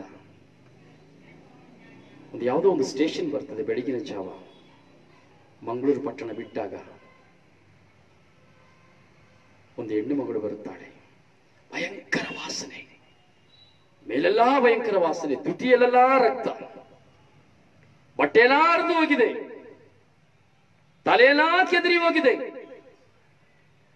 ಎಲ್ಲ ಹತ್ರ ಹೋಗು, ದೂರ ಹೋಗು, ದೂರ ಹೋಗು, ಎಲ್ಲ ಟ್ರೈನಲ್ಲಿ ಇರುವಲ್ಲ ದೂರ ಹೋಗು, ದೂರ ಹೋಗು, ದೂರ ಹೋಗು, ಹೋಗು ಅಂತ ಹೇಳ್ತಾ ಇದ್ದಾರೆ.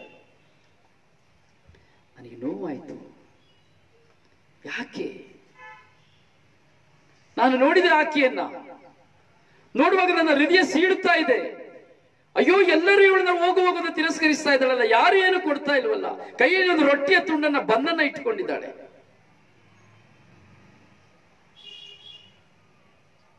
ಕೊನೆಗೆ ಅಲ್ಲಿ ಒಂದು ಅರ್ಧ ತಾಸು ಟ್ರೈನ್ ನಿಂತಿತ್ತು. ಆ ಸಮಯದಲ್ಲಿ ಆಕೆ ಕೆಳಗೆ ಇಳಿಯುವಾಗ ನಾನು ಆಕೆಯೊಡನೆ ಕೆಳಗೆ ಇಳಿದೆ. ನಾನು ಹೇಳಿದೆ, ಅಮ್ಮ ಯಾಕಮ್ಮ, ಏನಾಯ್ತಮ್ಮ? ಅಣ್ಣ, ನನಗೆ ತುಂಬಾ ನೋವಾಗ್ತದಣ್ಣ, ಇಲ್ಲಿ ನೋಡೋಣ ರಕ್ತ ಎಲ್ಲ ಬರ್ತಾ ಇದೆ ಅಣ್ಣ. ಅಣ್ಣ, ರಾತ್ರಿ ಎಲ್ಲ ನನಗೆ ನಿದ್ರೆ ಇಲ್ಲ ಅಣ್ಣ, ಅಯ್ಯೋ ನನಗೆ ಆಗ್ತಾ ಇಲ್ಲ, ತುಂಬಾ ನೋವಾಗ್ತದಣ್ಣ ಅಂತ ಆಡ್ಲಿಕ್ಕೆ ಶುರು ಮಾಡಿದ್ರು. ನನ್ನ ಹೃದಯ ಸೀಳಿ ಹೋಯ್ತು. ಮತ್ತೆ ನಾನು ಕೇಳಿದೆ, ಯಾಕಮ್ಮ? ಅಣ್ಣ, ನನಗೆ ತುಂಬಾ ಹೊಟ್ಟೆ ಹಸಿತಾ ಇತ್ತು ಕಣ್ಣ, ರಾತ್ರಿ ನನಗೆ ಊಟಕ್ಕೆ ಏನು ಇರ್ಲಿಲ್ಲ ಕಣ್ಣ, ನನಗೆ ಏನು ಇಲ್ಲ ಕಣ್ಣ, ಊಟಕ್ಕೆ ಏನು ಇರ್ಲಿಲ್ಲ. ಆಗ ಅವ್ರನ್ನ ಕೇಳಿದೆ, ಅಣ್ಣ ನನಗೆ ಊಟಕ್ಕೆ ಹೊಟ್ಟೆ ಹಸಿತಾ ಇದೆ ಅಣ್ಣ, ಏನಾದ್ರೂ ಕೊಡೋಣ ಅಂತ ಹೇಳಿದೆ ಅಣ್ಣ. ಅವ್ರು ಹೋಟೆಲಿಂದ ಹೋಗಿ ಒಂದು ಬಾತ್ ತಂದ್ರೆ ಅಣ್ಣ. ಬಾತನ್ನ ತಿಂದೆ ಕಣ್ಣ. ತಿಂದ್ಬೇಕಾದ್ರೆ ನನ್ನ ಮೇಲೆ ಅವರು ಬಿದ್ದು ಬಿಟ್ರಣ್ಣ. ತಿಂದಾದ ಮೇಲೆ, ಅಣ್ಣ ನಾನು ಬೇಡ ಬೇಡ ಅಂದೆ, ನನಗೆ ಊಟ ಕೊಡ್ಲಿಲ್ವಾ, ಬೇಡ ಬೇಡ ಅಂದ್ರೆ ಬಿಡ್ಲಿಲ್ಲ ಕಣ್ಣ. ನನ್ನ ಕಚ್ಚಿಬಿಟ್ರು ಕಣ್ಣ. ಇಲ್ಲಿ ನೋಡೋಣ ರಕ್ತ ಎಷ್ಟು ಹರಿತಾ ಇದೆ. ಅಣ್ಣ ನೋಡೋಣ, ನನ್ನ ಕೈಯೆಲ್ಲ ಮಂಡಿಯೆಲ್ಲ ಎಷ್ಟು ಉಜ್ಜಿ ಹೋಗಿದೆ ನೋಡೋಣ. ಅಣ್ಣ ಇಲ್ಲಿ ಎಲ್ಲ ನನಗೆ ನೋವು ಕಣ್ಣ, ಕುತ್ತಿಗೆಲ್ಲ ಹಿಡಿದುಕೊಂಡ್ರು ಕಣ್ಣ. ರೋಧಿಸ್ತಾಳೆ. ಇನ್ನು ನನಗೆ ಅವಳ ನುಡಿ, ಅವಳ ನೋಟ ನನ್ನ ಕಣ್ಣಲ್ಲಿದೆ. ಹಾಗೆ ನನ್ನನ್ನ ಏನೋ ಮಾಡಿ ಹೋಗ್ಬಿಟ್ರು ಕಣ್ಣ. ಮತ್ತೆ ಸ್ವಲ್ಪ ಹೊತ್ತಾದ್ಮೇಲೆ ಇನ್ನೊಬ್ರು ಯಾರೋ ಬಂದ್ರು ಕಣ್ಣ, ನನ್ನ ಮೇಲೆ ಬಿದ್ದುಬಿಟ್ರು ಕಣ್ಣ. ಮತ್ತೆ ತಿರ್ಗಿ ಹಾಗೇ ಮಾಡಿದ್ರು ಕಣ್ಣ.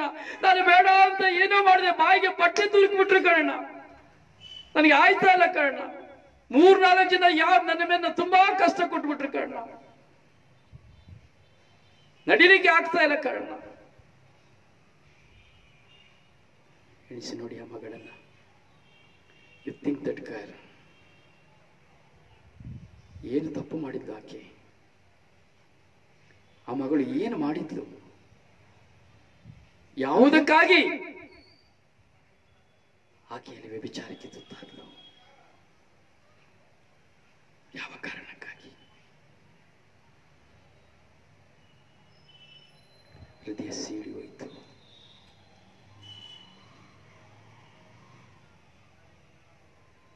ಮತ್ತೆ ಹಲವು ದಿನಗಳ ಬಳಿಕ ನಾನು ನೋಡಿದೆ, ಆಕೆಯ ಜೀವನ ವ್ಯಭಿಚಾರ ಜೀವವಾಗಿ ಹೋಯಿತು.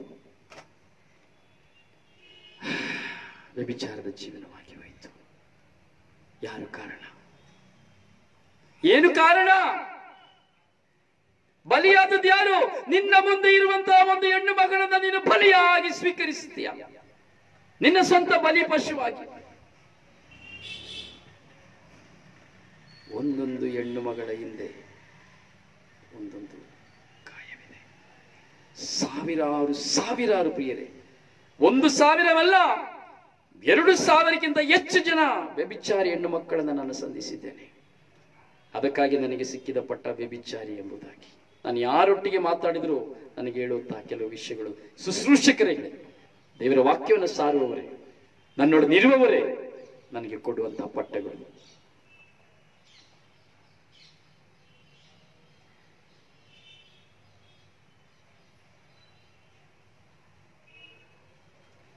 ಒಂದೊಂದು ಹೆಣ್ಣು ಮಕ್ಕಳ ಜೀವನದಲ್ಲಿ ಒಂದೊಂದು ಹೆಣ್ಣು ಮಕ್ಕಳು ಇವತ್ತು ವ್ಯಭಿಚಾರಿ ಆಗಲಿಕ್ಕೆ ಸಮೂಹವನ್ನು ವ್ಯಭಿಚಾರ ಎಂದು ಕರೆಯುತ್ತದೆ ಅಂದ್ರೆ ಅದಕ್ಕೊಂದು ಕಾರಣ ಇದೆ. ಅದಕ್ಕೆ ನೀನಾಗಿರ್ಬೋದು, ನಾನಾಗಿರ್ಬೋದು. ಹಸಿವು ಎಂದು ಹೇಳಿ ನಿನ್ನನ್ನು ಹುಡುಕಿ ಬರಬೇಕಾದ್ರೆ, ನೋವು ಎಂದು ಹುಡುಕಿ ಬರಬೇಕಾದ್ರೆ, ರೋಗ ಎಂದು ಹುಡುಕಿ ಬರಬೇಕಾದ್ರೆ ಸಾಂತ್ವನ ಕೊಡ್ಲಿಕ್ಕೆ ಬದಲಾಗಿ ಅವಳ ದೇಹವನ್ನು ನೋಡುವಂತ ನೀಚ ಕೆಟ್ಟ ಜನ್ಮ. ವಿಶ್ವಾಸಿ ಎಂದು ಹೇಳಿಕೊಳ್ಳುತ್ತಾ, ಅಥವಾ ಒಂದು ಬೋಧಕ ಎಂದು ಹೇಳಿಕೊಳ್ಳುತ್ತಾ, ಒಂದು ಗುರು ಎಂದು ಹೇಳಿಕೊಳ್ಳುತ್ತಾ, ಒಂದು ಪಾಸ್ಟರ್ ಎಂದು ಹೇಳಿಕೊಳ್ಳುತ್ತಾ, ಒಳ್ಳೆಯವನೆಂದು ಹೇಳಿಕೊಳ್ಳುವಂತಹ ನೀಚ ಮನುಷ್ಯರಾಗಿರುವವರು ಒಂದು ಹೆಣ್ಣು ಮಗಳ ದೇಹವನ್ನ ನೋಡುವಂತ ಕ್ರೂರತನ, ಹೇಗೆ ಬದಲಾವಣೆ? ಸಾರಿ, ಥ್ಯಾಂಕ್ ಯು. ಧ್ಯಾನಿಸಬೇಕು ಪ್ರಿಯರೇ, ಧ್ಯಾನಿಸಬೇಕು. ನಾನು ಸುಮ್ಮನೆ ನಿಮ್ಮ ಮುಂದೆ ನಿಂತಿಲ್ಲ, ಅನುಭವಗಳಲ್ಲಿ ನಿಮ್ಮ ಮುಂದೆ ನಾನು ನಿಂತಿದ್ದೇನೆ. ಇವತ್ತು ನಾನು ಹೇಳುವಂತಹ ಮಾತುಗಳು ಕಥೆ ಅಲ್ಲ, ಡ್ರಾಮಾ ಅಲ್ಲ, ಸಿನಿಮಾ ಅಲ್ಲ, ಸೀರಿಯಲ್ ಅಲ್ಲ. This is live.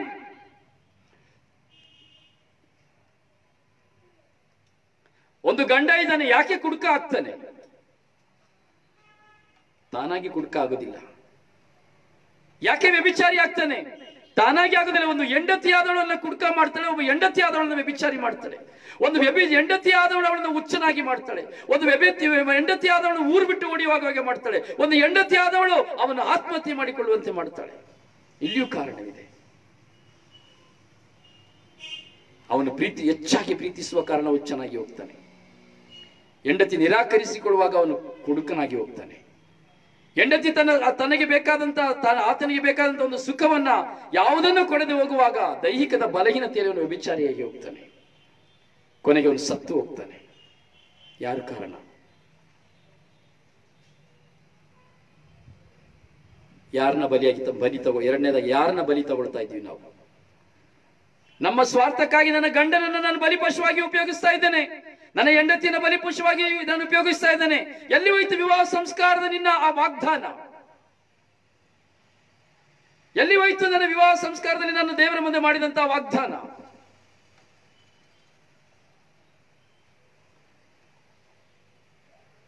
ನಿನ್ನ ಹೆಂಡತಿ ಮಂಚಕ್ಕೆ ಅಲ್ಲ, ನಿನ್ನ ಗಂಡ ಮಂಚಕ್ಕೆ ಅಲ್ಲ, ಹಣಕ್ಕೆ ಅಲ್ಲ.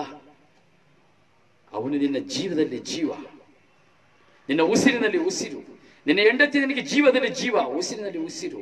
ಅವಳು ಏನೇ ಮಾಡಿದರೂ ನಿನಗೆ ಕ್ಷಮಿಸಬೇಕು, ಅವನು ಏನೇ ಮಾಡಿದರೂ ನಿನಗೆ ಕ್ಷಮಿಸಬೇಕು. ಈಗಲ್ಲ, ಇನ್ನು ಎಷ್ಟು ಒಂದು ಜನ್ಮಗಳಿಲ್ಲ, ಆದ್ರೆ ಜನ್ಮಗಳಿದೆ ಎಂಬುದಾದ್ರೆ ಸಾಯುವ ತನಕ ಅವನು ಎಂಥ ಕ್ರೂರ ಗಂಡನಾಗಿದ್ದರು ನೀನು ಅವನನ್ನು ಪ್ರೀತಿಸ್ತಾನೆ ಇರಬೇಕು.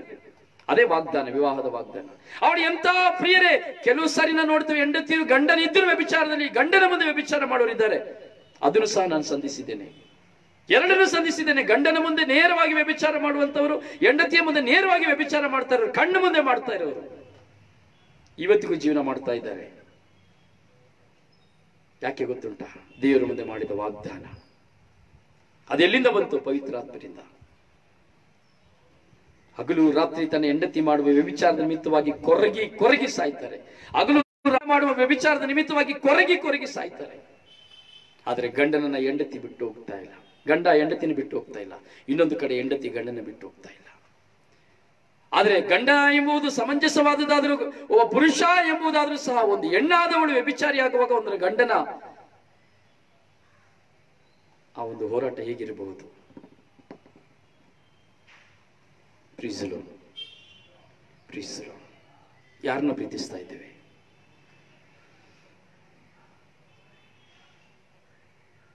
ದೇವರ ಕೃಪೆ ಅದಲ್ಲ, ಇದು ದೇವರ ಕೃಪೆ. This is God's presence. When you feel God's presence, you love your enemies. ಯಾವಾಗ ದೇವರ ಕೃಪೆ ನನ್ನಲ್ಲಿದೆಯೋ ನಾನು ಕೆಟ್ಟವರನ್ನ ಮಾತ್ರ ಪ್ರೀತಿಸ್ತೇನೆ. ಇದು ಸತ್ಯ ಸತ್ಯ ಸತ್ಯ ಸತ್ಯ. ಯಾಕೆ ನನ್ನ ಸ್ವಭಾವ ಅದೇ. ನಾನು ಹುಡುಕಿ ಹೋಗೋರು ಅವ್ರನ್ನೇ. ಸಮಾಜ ನನಗೇನು ಹೇಳ್ತದೆ ಬೇಕಾಗಿಲ್ಲ. ನನ್ನ ಹೆಂಡತಿನೂ ಸಹ ಕೆಲವು ಸರಿ ಏನೇನೋ ಹೇಳಿದ್ದಾರೆ, ನನ್ನ ಕುಟುಂಬದಲ್ಲಿಯೂ ಸಹ ಏನೇನೋ ಹೇಳಿದ್ದಾರೆ, ನನ್ನ ಮಿತ್ರರು ಎಷ್ಟು ಹೇಳಿದ್ದಾರೆ, ಯಾರ್ಯಾರೋ ನನ್ನ ನೋಡದೇ ಇರೋರೆಲ್ಲ ನನ್ನ ಬಗ್ಗೆ ಏನೇನೋ ಹೇಳಿದ್ದಾರೆ, ನನ್ನ ನೋಡೇ ಇಲ್ಲ, ನನ್ನ ಹತ್ರ ಮಾತಾಡದೇ ಇರೋರು ಸಹ ನನ್ನ ಬಗ್ಗೆ ಏನೇನೋ ಹೇಳಿದ್ದಾರೆ. So no problem. ನನಗೂ ನನ್ನ ದೇವರಿಗಿರುವಂತಹ ಸಂಬಂಧ ದೇವರಿಗೆ ನನಗೂ ಮಾತ್ರ ಗೊತ್ತಿರ್ತದೆ. ಸೊ ನಾವು ಪ್ರೀತಿಸಬೇಕು. ಪಾಪಿಗಳನ್ನ ಯೇಸು ಸ್ವಾಮಿ ಪ್ರೀತಿಸಲಿಕ್ಕೆ ಬಂದದ್ದು, ಒಳ್ಳೆಯವ್ರನ್ನಲ್ಲ. ಆದರೆ ಇವತ್ತು ನಾವು ಪ್ರೀತಿಸ್ತಾ ಇದ್ದೇವೆ ಯಾರನ್ನ? ಸೊ ಹಾಗೆ ನಿನ್ನ ಜೀವನದಲ್ಲಿ ದೇವರು ಒಂದು ಪಾಪಿ ಆಗಿರುವಂತಹ ಒಂದು ಗಂಡನನ್ನ ಹೆಂಡತಿಯನ್ನು ಕೊಟ್ಟಾಗ ನೀನು ಅವನ್ನ ಪ್ರೀತಿಸಬೇಕು. ಅದೇ ವಿವಾಹ ಸಂಸ್ಕಾರ. ಅವನ ಬದಲಿಸಲಿಕ್ಕೆ ಪ್ರಯತ್ನಿಸಬೇಕು. ಅವನ ಆತ್ಮ ನಾಶವಾಗದಿರೋದಕ್ಕೆ, ಅವಳ ಆತ್ಮ ನಾಶವಾಗದಿರಲಿಕ್ಕೆ ಪ್ರಯತ್ನಿಸಬೇಕು. ಇದೇ ವಿವಾಹ ಸಂಸ್ಕಾರದ ವಾಗ್ದಾನ ಸ್ಮರಿಸಿಕೊಳ್ಬೇಕು. ಒಂದು ಏನೋ ಗಂಡ ಬೈದು ಬಿಟ್ಟ, ಒಂದು ಹೆಂಡತಿ ಏನೋ ಹೇಳ್ಬಿಟ್ಲು, ತಕ್ಷಣ ಹೊಡೆಯೋದು, ತಕ್ಷಣ ಜಗಳ ಮಾಡೋದು, ಡಿವಾರ್ಸ್ ಕೊಡೋದು, ಇದೆಲ್ಲ ಎಲ್ಲಿ ಹೋಯ್ತು ವಾಗ್ದಾನ? ವಾಗ್ದಾನ ಎಲ್ಲಿ ಹೋಯ್ತು? ಪ್ರಿಯರೇ, ದಯವಿಟ್ಟು ಶೇರ್ ಮಾಡಿ. ದಯವಿಟ್ಟು ಕೈ ಮುಗಿದು ಕೇಳ್ಕೊಳ್ತಾನೆ, ದಯವಿಟ್ಟು ನಿಮ್ಮ ಪ್ರತಿದಿನದಲ್ಲಿ ನೀವು ಲೈವ್ಗೆ ಬರುವಾಗ ದಯವಿಟ್ಟು ನಿಮ್ಮೆಲ್ಲ ಫ್ರೆಂಡ್ಸ್ಗಳಿಗೆ, ಗ್ರೂಪ್ಗಳಿಗೆ ಶೇರ್ ಮಾಡಿ ಪ್ರಿಯರೇ. ಯಾಕೆ ನಾವೆಲ್ಲರೂ ಕುಟುಂಬಗಳನ್ನ ಕಟ್ಟಬೇಕು ಪ್ರಿಯರೇ. ಇವತ್ತು ಕುಟುಂಬಗಳೆಲ್ಲೂ ಒಡೆದು ಹೋಗ್ತಾ ಇದೆ, ಕುಟುಂಬಗಳಲ್ಲಿ ಸಮಾಧಾನ ಹಾಳಾಗ್ತಾ ಇದೆ, ಪತಿ ಪತ್ನಿಯರು ವಿಚ್ಛೇದನ ಆಗ್ತಾ ಇದ್ದಾರೆ, ತಪ್ಪಾದ ದಾರಿಗೆ ಹೋಗ್ತಾ ಇದ್ದಾರೆ, ಯಾವ್ದಾದ್ರೂ ಬಿದ್ದು ಹೋಗ್ತಾ ಇದ್ದಾರೆ, ವಿವಾಹ ಸಂಸ್ಕಾರದ ವಾಗ್ದಾನನೇ ಮರೆತು ಬಿಡ್ತಾ ಇದ್ದಾರೆ ಪ್ರಿಯರೇ. ದಯವಿಟ್ಟು ನಿಮ್ಮ ಕಾಲಿಗೆ ಬಿದ್ದು ಕೇಳ್ತೇನೆ, ದಯವಿಟ್ಟು ಆಲಿಸುವ ಧ್ಯಾನಗಳನ್ನ ಪರರಿಗೆ ಶೇರ್ ಮಾಡಿ. ಇದನ್ನ ಸಿಡಿ ಮಾಡ್ತಾ ಇದ್ದೇವೆ, ದಯವಿಟ್ಟು ಪ್ರೋತ್ಸಾಹಿಸಿ. ನಿಮ್ಮಿಂದ ಎಷ್ಟು ಸಾಧ್ಯವೋ ಅಷ್ಟು ಜನರಿಗೆ ಉಡುಗೊರೆಯಾಗಿ ಕೊಡ್ಲಿಕ್ಕೆ ಏನೇನೋ ಕೊಡ್ತೀರಿ, ಬಂಗಾರ ಕೊಡ್ತೀರಿ, ಬೆಳ್ಳಿ ಕೊಡ್ತೀರಿ, ಬಸ್ ಎಂತೆಂತೋ ಕೊಡ್ತೀವಿ ಉಡುಗೊರೆಗಳನ್ನ. ಸೊ ಒಂದು ಸಿಡಿನ ನೀವು ಒಬ್ಬರಿಗೆ ಕೊಡಬಹುದು. ಈಗ ನಿಮ್ಮ ವಿಚಾರಣೆಯಲ್ಲಿ ಎಷ್ಟೋ ಕುಟುಂಬಗಳಿದೆ, ಒಂದೊಂದು ಕುಟುಂಬದಲ್ಲಿರುವಂತಹ ವಿಚಾರಣೆಯಲ್ಲಿರುವಂತಹ ಒಂದೊಂದು ಕುಟುಂಬಗಳು, ಒಂದೊಂದು ಯುವಕ ಯುವತಿಯರು ಸಹ ಈ ಸಿಡಿಯನ್ನು ಕೇಳಬೇಕು ಪ್ರಿಯರೇ. ಇದು ನನ್ನಿಂದ ಖಂಡಿತವಾಗಿ ಕೊಡ್ಲಿಕ್ಕೆ ಸಾಧ್ಯ ಇಲ್ಲ. ನೋಡಿ, ವಿವಾಹ ಸಂಸ್ಕಾರದ ಬಗ್ಗೆ 20 ಭಾಗ, ಪರಮಪ್ರಸಾದದ ಬಗ್ಗೆ 30 ಭಾಗ, ಜ್ಞಾನಸ್ನಾನದ ಬಗ್ಗೆ 4 ಭಾಗ, ಹೀಗೆ ಎಲ್ಲಾ ಭಾಗಗಳನ್ನೊಳಗೊಂಡಂತಹ ಸಿಡಿ. ದಯವಿಟ್ಟು ಇದಕ್ಕಾಗಿ ಪ್ರಾರ್ಥಿಸಿ, ಶ್ರಮಿಸಿ. ಲಕ್ಷಗಟ್ಟಲೆ ಜನ ಇದನ್ನು ಉಪಯೋಗ ಮಾಡಿಕೊಳ್ಳಿಕ್ಕಾಗಿ, ಹಾಗೂ ನಿಮ್ಮ ಮಕ್ಕಳಿಗೆ ನೀವು ಇದನ್ನು ಕೇಳಿ ಕಥೆಯಾಗಿ ಹೇಳಿ, ಇದನ್ನು ಕೇಳಲಿಕ್ಕೆ ಕೊಡಿ ನಿಮ್ಮ ಮಕ್ಕಳಿಗೆ. ಬರುವ ಜನ, ನಿಮ್ಮ ತಲೆಮಾರುಗಳು ದೇವರನ್ನ ಕಂಡುಕೊಳ್ಳುವಂತ ನಿಜವಾದ ಕ್ರೈಸ್ತ ಮಕ್ಕಳಾಗುವಂತೆ, ಕ್ರಿಸ್ತಿಯ ಜೀವನವನ್ನ ಅಳವಡಿಸಿಕೊಳ್ಳುವಂತ ಮಕ್ಕಳಾಗುವಂತೆ ಪ್ರೇರೇಪಿಸಿ ಪ್ರಿಯರೇ. ನಿಮ್ಮ ಮಕ್ಕಳಿಗೆ ನೀವು ಮೊಬೈಲ್ ಕೊಡ್ಬೋದು, ಲ್ಯಾಪ್ಟಾಪ್ ಕೊಡ್ಬೋದು, ಬಂಗಾರ ಕೊಡ್ಬೋದು, ಬೈಕ್, ಲಕ್ಷಗಟ್ಟಲೆ ಬೈಕ್ ಕೊಡ್ಬೋದು, ಕಾರ್ ಕೊಡ್ಬೋದು, ಪ್ರಯೋಜನವಿಲ್ಲ. ಆದರೆ ಇದು ಒಂದನ್ನ ಕೊಟ್ಟು ನಿಮ್ಮ ಮಕ್ಕಳಿಗೆ ಪ್ರತಿದಿನ 1.5 ಗಂಟೆ ಒಂದು ಸೆಷನ್ ನೀವು ನಿಮ್ಮ ಮಕ್ಕಳನ್ನ ಕೇಳಿಸಿದ್ರೆ ಅಲ್ಲ, ನಿಮ್ಮ ಕ್ಯಾಟಿಸಮ್ಲಿರುವಂತಹ ಮಕ್ಕಳು, ಕ್ಯಾಟಿಸಮ್ಗೆ ಬರುವಂತಹ ಮಕ್ಕಳಿಗೆ ನೀವು ಒಂದು ಕೊಟ್ಟರೆ ಅಲ್ಲ, ಒಂದು ಇವರಿಗೆ ನೀವು ಪ್ರೇರಣೆಯನ್ನು ಕೊಟ್ಟರೆ ಅಲ್ಲ, ಭವಿಷ್ಯದಲ್ಲಿ ಅವರು ಜೀವಿಸುವ ಸಂತರಾಗ್ತಾರೆ. ಕಥೋಲಿಕ ಧರ್ಮಸಭೆಯ 7 ಸಂಸ್ಕಾರಗಳ ಆ ಉಗಮ ಯೇಸು ಸ್ವಾಮಿಯಿಂದ ಆದದ್ದು.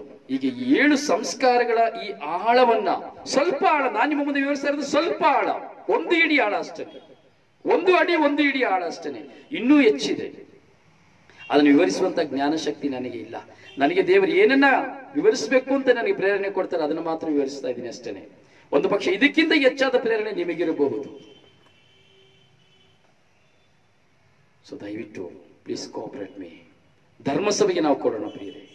ಇದು ನಾನು ಧರ್ಮಸಭೆಗೆ ಕೊಡ್ತಾ ಇರುವಂತ ಕೊಡುಗೆ. ಈ ನನ್ನ ಸೇವೆ ಧರ್ಮಸಭೆಗೆ ಕೊಡ್ತಾ ಇರುವಂತ ಕೊಡುಗೆ. ಸೊ ನಿಮ್ಮ ಸೇವೆ ಈ ಸಿಡಿಯ ಮುಖಾಂತರವಾಗಿ ನೀವು ಧರ್ಮಸಭೆಗೆ ಒಂದು ಕೊಡುಗೆಯನ್ನು ಕೊಡಿ. ನನಗೆ ಧರ್ಮಸಭೆ ಏನ್ ಕೊಡ್ತು, ನನಗೆ ಸಾಮ್ಯಾರು ಏನ್ ಕೊಟ್ರು, ಬಿಷಪ್ ಏನ್ ಕೊಟ್ರು ಅಲ್ಲ, ನಾನೇನ್ ಕೊಡ್ತಾ ಇದ್ದೇನೆ. ಇವತ್ತು ಬಿಷಪ್ ಜೀವಿಸ್ತಾ ಇರೋದು, ಧರ್ಮಾಧ್ಯಕ್ಷಗಳು ಜೀವಿಸ್ತಾ ಇರೋದು, ಫಾದರ್ಗಳು ಜೀವಿಸ್ತಾ ಇರೋದು ಯಾರಿಂದ? ನಮ್ಮಿಂದನೇ. ನಾವು ಕೊಟ್ಟೆ ಜೀವಿಸ್ತಾ ಇದ್ದಾರೆ. ಯಾಕಂದ್ರೆ ನಮ್ಮ ತಂದೆ ಆಗಿ ಅವರನ್ನ ನೋಡ್ತಾ ಇದ್ದೇವೆ, ನಮ್ಮ ಮಕ್ಕಳಾಗಿ ಅವರನ್ನ ನೋಡ್ತಾ ಇದ್ದೇವೆ, ನಮ್ಮ ಒಡ ಹುಟ್ಟಿದವರಾಗಿ ನೋಡ್ತಾ ಇದ್ದೇವೆ. ಅದರಿಂದ ನಾವು ಅವರಿಗೆ ಧಾರಾಳವಾಗಿ ನಾವು ಕೊಡ್ತಾ ಇದ್ದೇವೆ, ಅವ್ರನ್ನ ಸಾಕ್ತಾ ಇದ್ದೇವೆ. ಸೊ ನಾನು ಧರ್ಮಸಭೆಗೆ ಏನ್ ಕೊಡ್ತೇನೆ? ಯಾರು ಧರ್ಮಸಭೆ? ನೀವು, ನಿಮ್ಮ ಮುಂದೆ ಇರುವಂತಹ ಸಮೂಹ, ಮಕ್ಕಳು, ಯುವ ಪೀಳಿಗೆಗಳು ಎಲ್ಲರೂ ಧ್ಯಾನಿಸಬೇಕು ಪ್ರಿಯರೇ.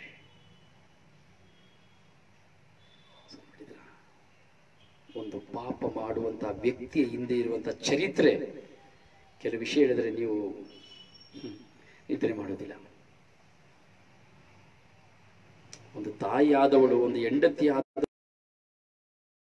ಪಾಪದ ಜೀವನಕ್ಕೆ ಹೋಗ್ಲಿಕ್ಕೆ ಏನೆಲ್ಲಾ ಕಾರಣ ಇದೆ ನಿಮಗೆ ಗೊತ್ತಿಲ್ಲ ಪ್ರಿಯರೇ. You don't know that. That's a very biggest truth. ನಿಮಗೆ ಗೊತ್ತಿಲ್ಲ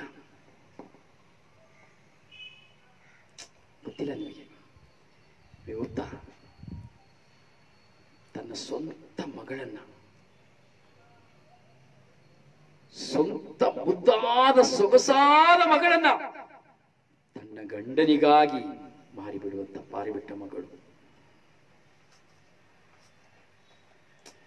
ಎಂತ ಗೊಂಬೆ, ಚಂದ್ರದ ಗೊಂಬೆ ಆಗಿರುವಂತಹ ಮಗಳು, 17 ವರ್ಷದ ಮಗಳು. ತನ್ನ ಗಂಡನ ಲಿವರ್ ಡ್ಯಾಮೇಜ್, 55 ಲಕ್ಷ ರೂಪಾಯಿ ಬೇಕು.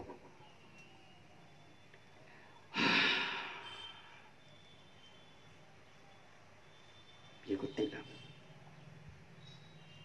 ಕೆಲವು ಸಾರಿ ಒಂದು ಹೆಂಡತಿ ಆದವಳ ಸಹನೆ, ಆ ಹೆಂಡತಿ ಆದವಳ ತ್ಯಾಗ, ಆ ಹೆಂಡತಿ ಸಾಯುವಂತ ಸಾವು, ಅದೇ ರೀತಿ ಗಂಡನಲ್ಲಿರುವಂತ ಸಹನೆ, ಅವನು ತಳತಳಿ ತನ್ನ ಹೆಂಡತಿ ಮಕ್ಕಳಿಗಾಗಿ ಅವನ ತತ್ತರಿಸಿ ಅನುಭವಿಸುವ ವೇದನೆ ನೋಡಿ. ಬಿಸಿಲಿನಲ್ಲಿ ಗಾಡಿ ಎಳಿತಾನೆ, ಫುಟ್ಪಾತ್ ಅಲ್ಲಿ ಮಾರ್ತಾನೆ, ಹೂ ಮಾರ್ತಾನೆ, ಪಟಾಕಿ ಮಾರ್ತಾನೆ, ಕನ್ನಡಕ ಮಾರ್ತಾನೆ, ಚೈನ್ ಮಾರ್ತಾನೆ, ಐಸ್ ಕ್ರೀಮ್ ಮಾರ್ತಾನೆ, ತಳ್ಳ ಗಾಡಿಯಲ್ಲಿ ತರಕಾರಿ ಮಾರ್ತಾನೆ, ಟೊಮೊಟೊ ಮಾರ್ತಾನೆ, ಬಿಸಿಲಲ್ಲಿ ಮೂಟೆ ಹೊರ್ತಾನೆ, ಸಿಮೆಂಟ್ ಹೊರ್ತಾನೆ,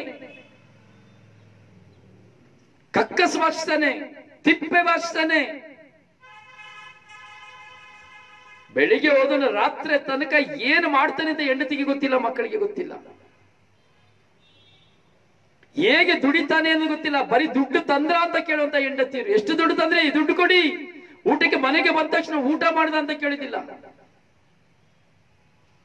ಪಾಕೆಟ್ಗೆ ಕೈ ಹಾಕುವಂತ ಹೆಂಡತಿರಿದ್ದಾರೆ, ಸ್ವಂತ ಗಂಡನ ಪಾಕೆಟ್ಗೆ ಕೈ ಹಾಕುವಂತ ಕಳ್ಳತನ ಮಾಡುವಂತ ಹೆಂಡತಿರಿದ್ದಾರೆ. ಹಣಕ್ಕಾಗಿ ಮಾತ್ರ ಗಂಡನನ್ನು ಉಪಯೋಗಿಸುವಂತ ಹೆಂಡತಿಯರಿದ್ದಾರೆ. ಯೋಚನೆ ಮಾಡಿ, ಹಗಲು ರಾತ್ರಿ ರಕ್ತವಾಗಿ ಬೆವರನ್ನು ಸುರಿಸಿ ಫುಟ್ಪಾತ್ಗಳಲ್ಲಿ ನೀವು ನೋಡಿ. ಒಂದು ಸಾರಿ ನಿಮ್ಮ ರಸ್ತೆಯಲ್ಲಿ ನಡಿಬೇಕಾದ್ರೆ ನೋಡಿ, 70-75 ವರ್ಷ ಪ್ರಾಯದ ಮುದುಕರಾಗಿರುವವರು ಒಂದು ಗಾಡಿಯನ್ನು ಎಳೆದು ಹೋಗುತ್ತಾರೆ, ಭಾರವನ್ನು ಹೊತ್ತು ಹೋಗುತ್ತಾರೆ, ಕೂಲಿ ಹೊತ್ತು ಹೋಗುತ್ತಾರೆ.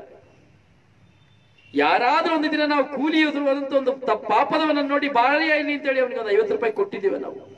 ನಮ್ಮ ಕೂಲಿನ ಹೊರಬೇಕು ಅಂತ ಹೇಳ್ಬೇಕಾದ್ರೆ, ಅಮ್ಮ 50 ರೂಪಾಯಿ ಕೊಡಿ, 100 ರೂಪಾಯಿ ಕೊಟ್ಟಿದ್ರೆ ಇಲ್ಲ ನಾನು 25 ರೂಪಾಯಿ ಕೊಡ್ತೀವಿ ಅಂತ ಹೇಳ್ತೇವೆ. ಅವನು 50 ರೂಪಾಯಿ ಕೇಳಿದ್ರೆ ಇವತ್ತ ನಾವು 100 ರೂಪಾಯಿ ಕೊಟ್ಟಿದ್ದೇವ. ನೋಡ್ಬೇಕು ಅಲ್ಲಿ ಅವನ ಕುಟುಂಬವನ್ನ, ಜವಾಬ್ದಾರಿಯನ್ನು ನಾವು ನೋಡ್ಬೇಕು.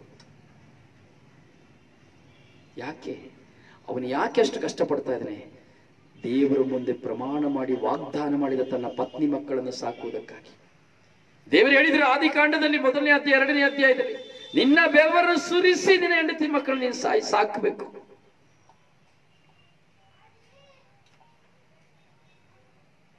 ಪ್ರಿಯರೇ, ವಿವಾಹ ಸಂಸ್ಕಾರ ಒಂದು ಪತಿಯಿಂದ ಪತ್ನಿಯನ್ನು ಬಿಡಿಸಲಾರದಂತಹ ಬಾಂಧವ್ಯ, ಪತ್ನಿಯಿಂದ ಪತಿಯನ್ನು ಬಿಡಿಸಲಾರದಂತಹ ಬಾಂಧವ್ಯ.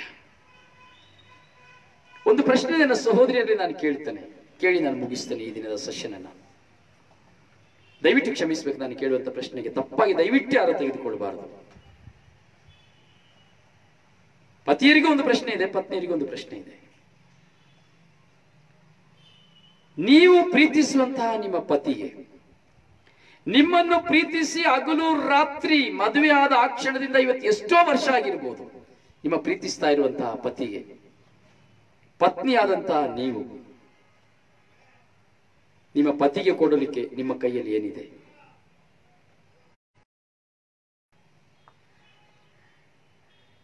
ಏನಿದೆ? ಯಾವುದರ ಮುಖಾಂತರವಾಗಿ ನಿಮ್ಮ ಪತ್ನಿಯನ್ನು ತೃಪ್ತಿಪಡಿಸಲಿಕ್ಕೆ ಸಾಧ್ಯ?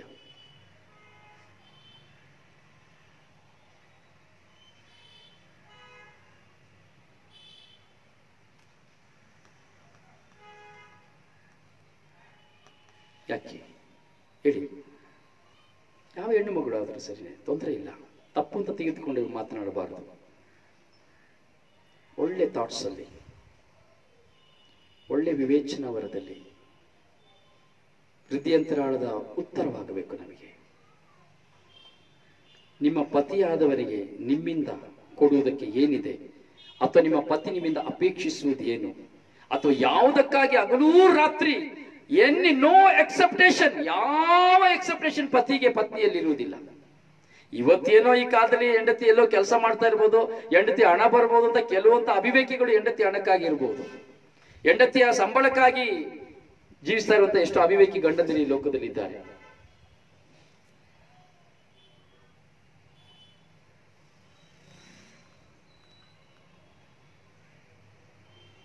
ಸೊ ಏನು ನಿಮ್ಮ ಗಂಡನಿಗೆ ನಿಮ್ಮ ಕೈಲಿ ಕೊಡ್ಲಿಕ್ಕೆ ಏನಿದೆ? ಏನು ಕೊಡ್ತೀರಿ? ಸೊ ಅವನಿಗೆ ಏನು ಬೇಕಿದೆ? ಸೊ ಅವನ ನೀವು ಯಾವ ವಿಧದಲ್ಲಿ ತೃಪ್ತಿ, ಅವನು ಯಾವುದಕ್ಕಾಗಿ ಇಷ್ಟು ಶ್ರಮ ಪಡ್ತಾನೆ? ಈ ಸತ್ಯ.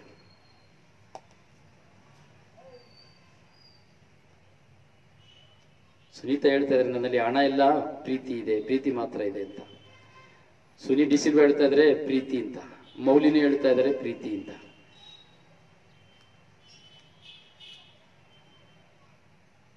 ಇದು ಪ್ರತಿಯೊಬ್ಬ ಒಂದೊಂದು ಮಹಿಳೆಯರಿಗೆ, ಒಂದೊಂದು ಹೆಣ್ಣಾದವಳಿಗೆ, ಒಂದೊಂದು ತಾಯಿಯಾದವಳಿಗೆ, ಒಂದೊಂದು ಪತ್ನಿಯಾಗಿರುವವಳಿಗೆ ಒಬ್ಬರ ಮುಂದೆ ಇರುವಂತಹ ಪ್ರಶ್ನೆ. ಈ ಪ್ರಶ್ನೆಗೆ ಉತ್ತರ ಕಂಡುಕೊಳ್ಬೇಕು. ಕೆಟ್ಟ ಮನಸ್ಸಿನಿಂದಲ್ಲ, ಕೆಟ್ಟ ಚಿಂತೆಯಿಂದಲ್ಲ, ಒಳ್ಳೆತನದಿಂದ ಈ ಪ್ರಶ್ನೆಗೆ ಉತ್ತರವನ್ನು ಕಂಡುಕೊಳ್ಳಬೇಕು.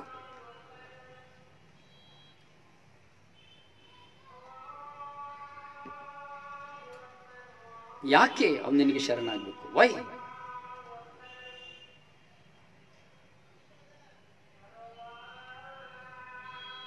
ಉತ್ತರ ಇದ್ದು ಹೇಳಲಿಕ್ಕೆ ಆಗ್ತಾ ಇಲ್ವಾ? ಹೆಣ್ಣು ಮಕ್ಕಳೇ ಯಾರು ಇಲ್ವಾ? ಹೆಂಡತಿಯರಾಗಿ ಪತ್ನಿಯರಾಗಿರುವವರು ಯಾರು ಇಲ್ವಾ? ಇಷ್ಟು ವರ್ಷ ಮದುವೆಯಾಗಿ 10, 15, 20, 30 ವರ್ಷಗಳಾಗಿರ್ಬೋದು, 40 ವರ್ಷ ಆಗಿರ್ಬೋದು. ಯಾತಕ್ಕಾಗಿ ನಿಮಗೆ ಪತಿಗೆ ನಿಮಗೆ ಕೊಡ್ಲಿಕ್ಕೆ ನಿಮ್ಮ ಕೈಲಿ ಇರುವಂತದ್ದು ಏನು ಎಂಬುದು ನಿಮಗೆ ಗೊತ್ತಿಲ್ವಾ? What he need, what he want, what he accept.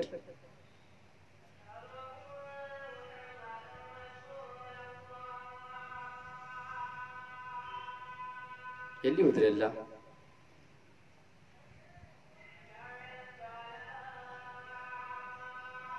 Please ಹೌದು ಪ್ರಿಯರೇ. So number 1, so your answer is correct. ನಿಮ್ಮ ಉತ್ತರ ಕರೆಕ್ಟ್. ಪ್ರೀತಿ. ಎಷ್ಟು ಜನ ಪ್ರೀತಿಯನ್ನು ಕೊಡ್ತಾ ಇದ್ದೇವೆ? ನಿಜವಾದ ಪ್ರೀತಿ ಎಷ್ಟು ಜನ ನಾವು ಕೊಡ್ತಾ ಇದ್ದೇವೆ?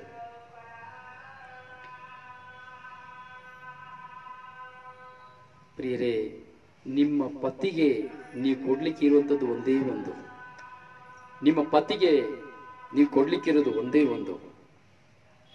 ಹಾಗೂ ನಿಮ್ಮ ಪತಿ ನಿಮ್ಮ ಹತ್ರ ಪಡ್ಕೊಳ್ಳುವಂಥದ್ದು ಒಂದೇ ಒಂದು, ಆ ದೈಹಿಕವಾದಂತಹ ಕರ್ತವ್ಯ,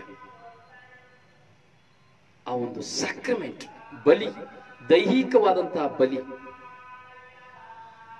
ನಿಮ್ಮ ಮನೆಯ ದೇವರ ಆಲಯವಾಗಿರುವಂತಹ ನಿನ್ನ ಮನೆಯಲ್ಲಿ ಆ ಮಂಚವೆಂಬ ಬಲಿಪೀಠದಲ್ಲಿ ದೈಹಿಕ ಬಲಿ, ಇದು ಒಂದು ಮಾತ್ರ ನಿನಗೆ ಕೊಡ್ಲಿಕ್ಕೆ ಸಾಧ್ಯ. ಇದು ಒಂದನ್ನು ಮಾತ್ರ ಅವನು ತೃಪ್ತಿ ಹೊಂದಲಿಕ್ಕೆ ಸಾಧ್ಯ.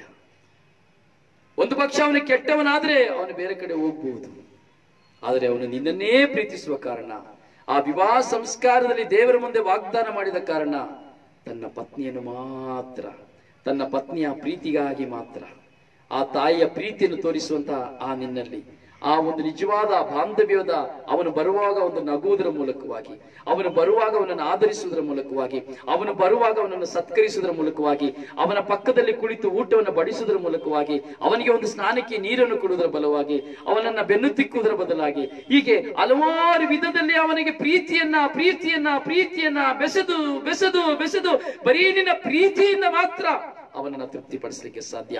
ಆ ಪ್ರೀತಿಗಾಗಿ ಮಾತ್ರ ಪತಿಯಾದ ನಿನಗೆ ಸೋತು ಹೋಗ್ತಾ ಇದ್ದಾನೆ. ಆ ಪ್ರೀತಿಯಿಂದ ಮಾತ್ರ ಪತಿಯಾದ ನಿನಗೆ ಗುಲಾಮನಾಗ್ತಾ ಇದ್ದಾನೆ. ಆ ಪ್ರೀತಿಯಿಂದ ಮಾತ್ರ ಪತಿಯಾದ ನಿನಗೆ ಜೀವ ಕೊಡ್ತಾ ಇದ್ದಾನೆ, ಬೇರೆ ಯಾವುದಕ್ಕಾಗಿ ಅಲ್ಲ.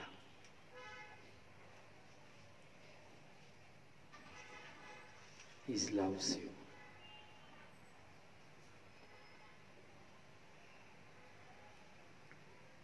ಆ ದೈಹಿಕ ಕರ್ತವ್ಯದಲ್ಲಿ ಮಾತ್ರ, ಅದಕ್ಕಾಗಿ ಮಾತ್ರವೇ ನಿನ್ನಿಂದ ಕೊಡ್ಲಿಕ್ಕೆ, ಅವನು ಅದಕ್ಕಾಗಿ ಜೀವಿಸ್ತಾನೆ ಅಂತ ಅಲ್ಲ.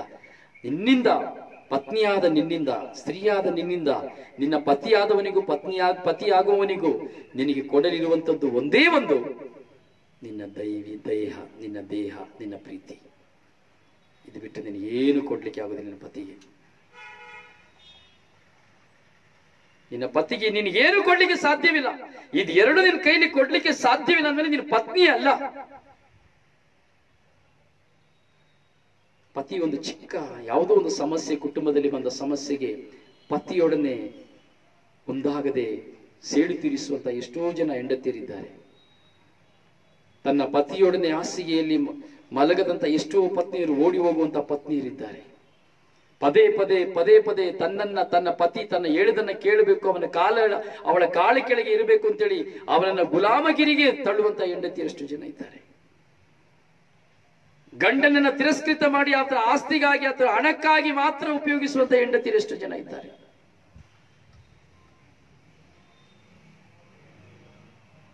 ಗಂಡನನ್ನು ಪ್ರೀತಿಸುವಂತಹ ಹೆಣ್ಣು ಮಕ್ಕಳು ಇದ್ದಾರೆ. ಗಂಡನನ್ನ ಅಷ್ಟರ ಮಟ್ಟಿಗೆ ಕೀಳಾಗಿ ನಾಶ ಮಾಡುವಂತಹ ಹೆಂಡತಿಯರು ಸಹ ಇದ್ದಾರೆ. ಇಂತಹ ಒಂದು ಹೆಂಡತಿ ಇರುವಾಗ ಒಂದು ಗಂಡ ಕುಡುಕನಾಗದೆ, ಅಥವಾ ವ್ಯಭಿಚಾರಿಯಾಗಿದೆ, ಅಥವಾ ಊರು ಬಿಟ್ಟು ಓಡಿ ಹೋಗದೆ, ಅಥವಾ ಅವನ ಆತ್ಮಹತ್ಯೆಗೆ ಹೋಗದೆ ಏನು ಮಾಡಲಿಕ್ಕೆ ಸಾಧ್ಯ? ಯಾರು ಕಾರಣ?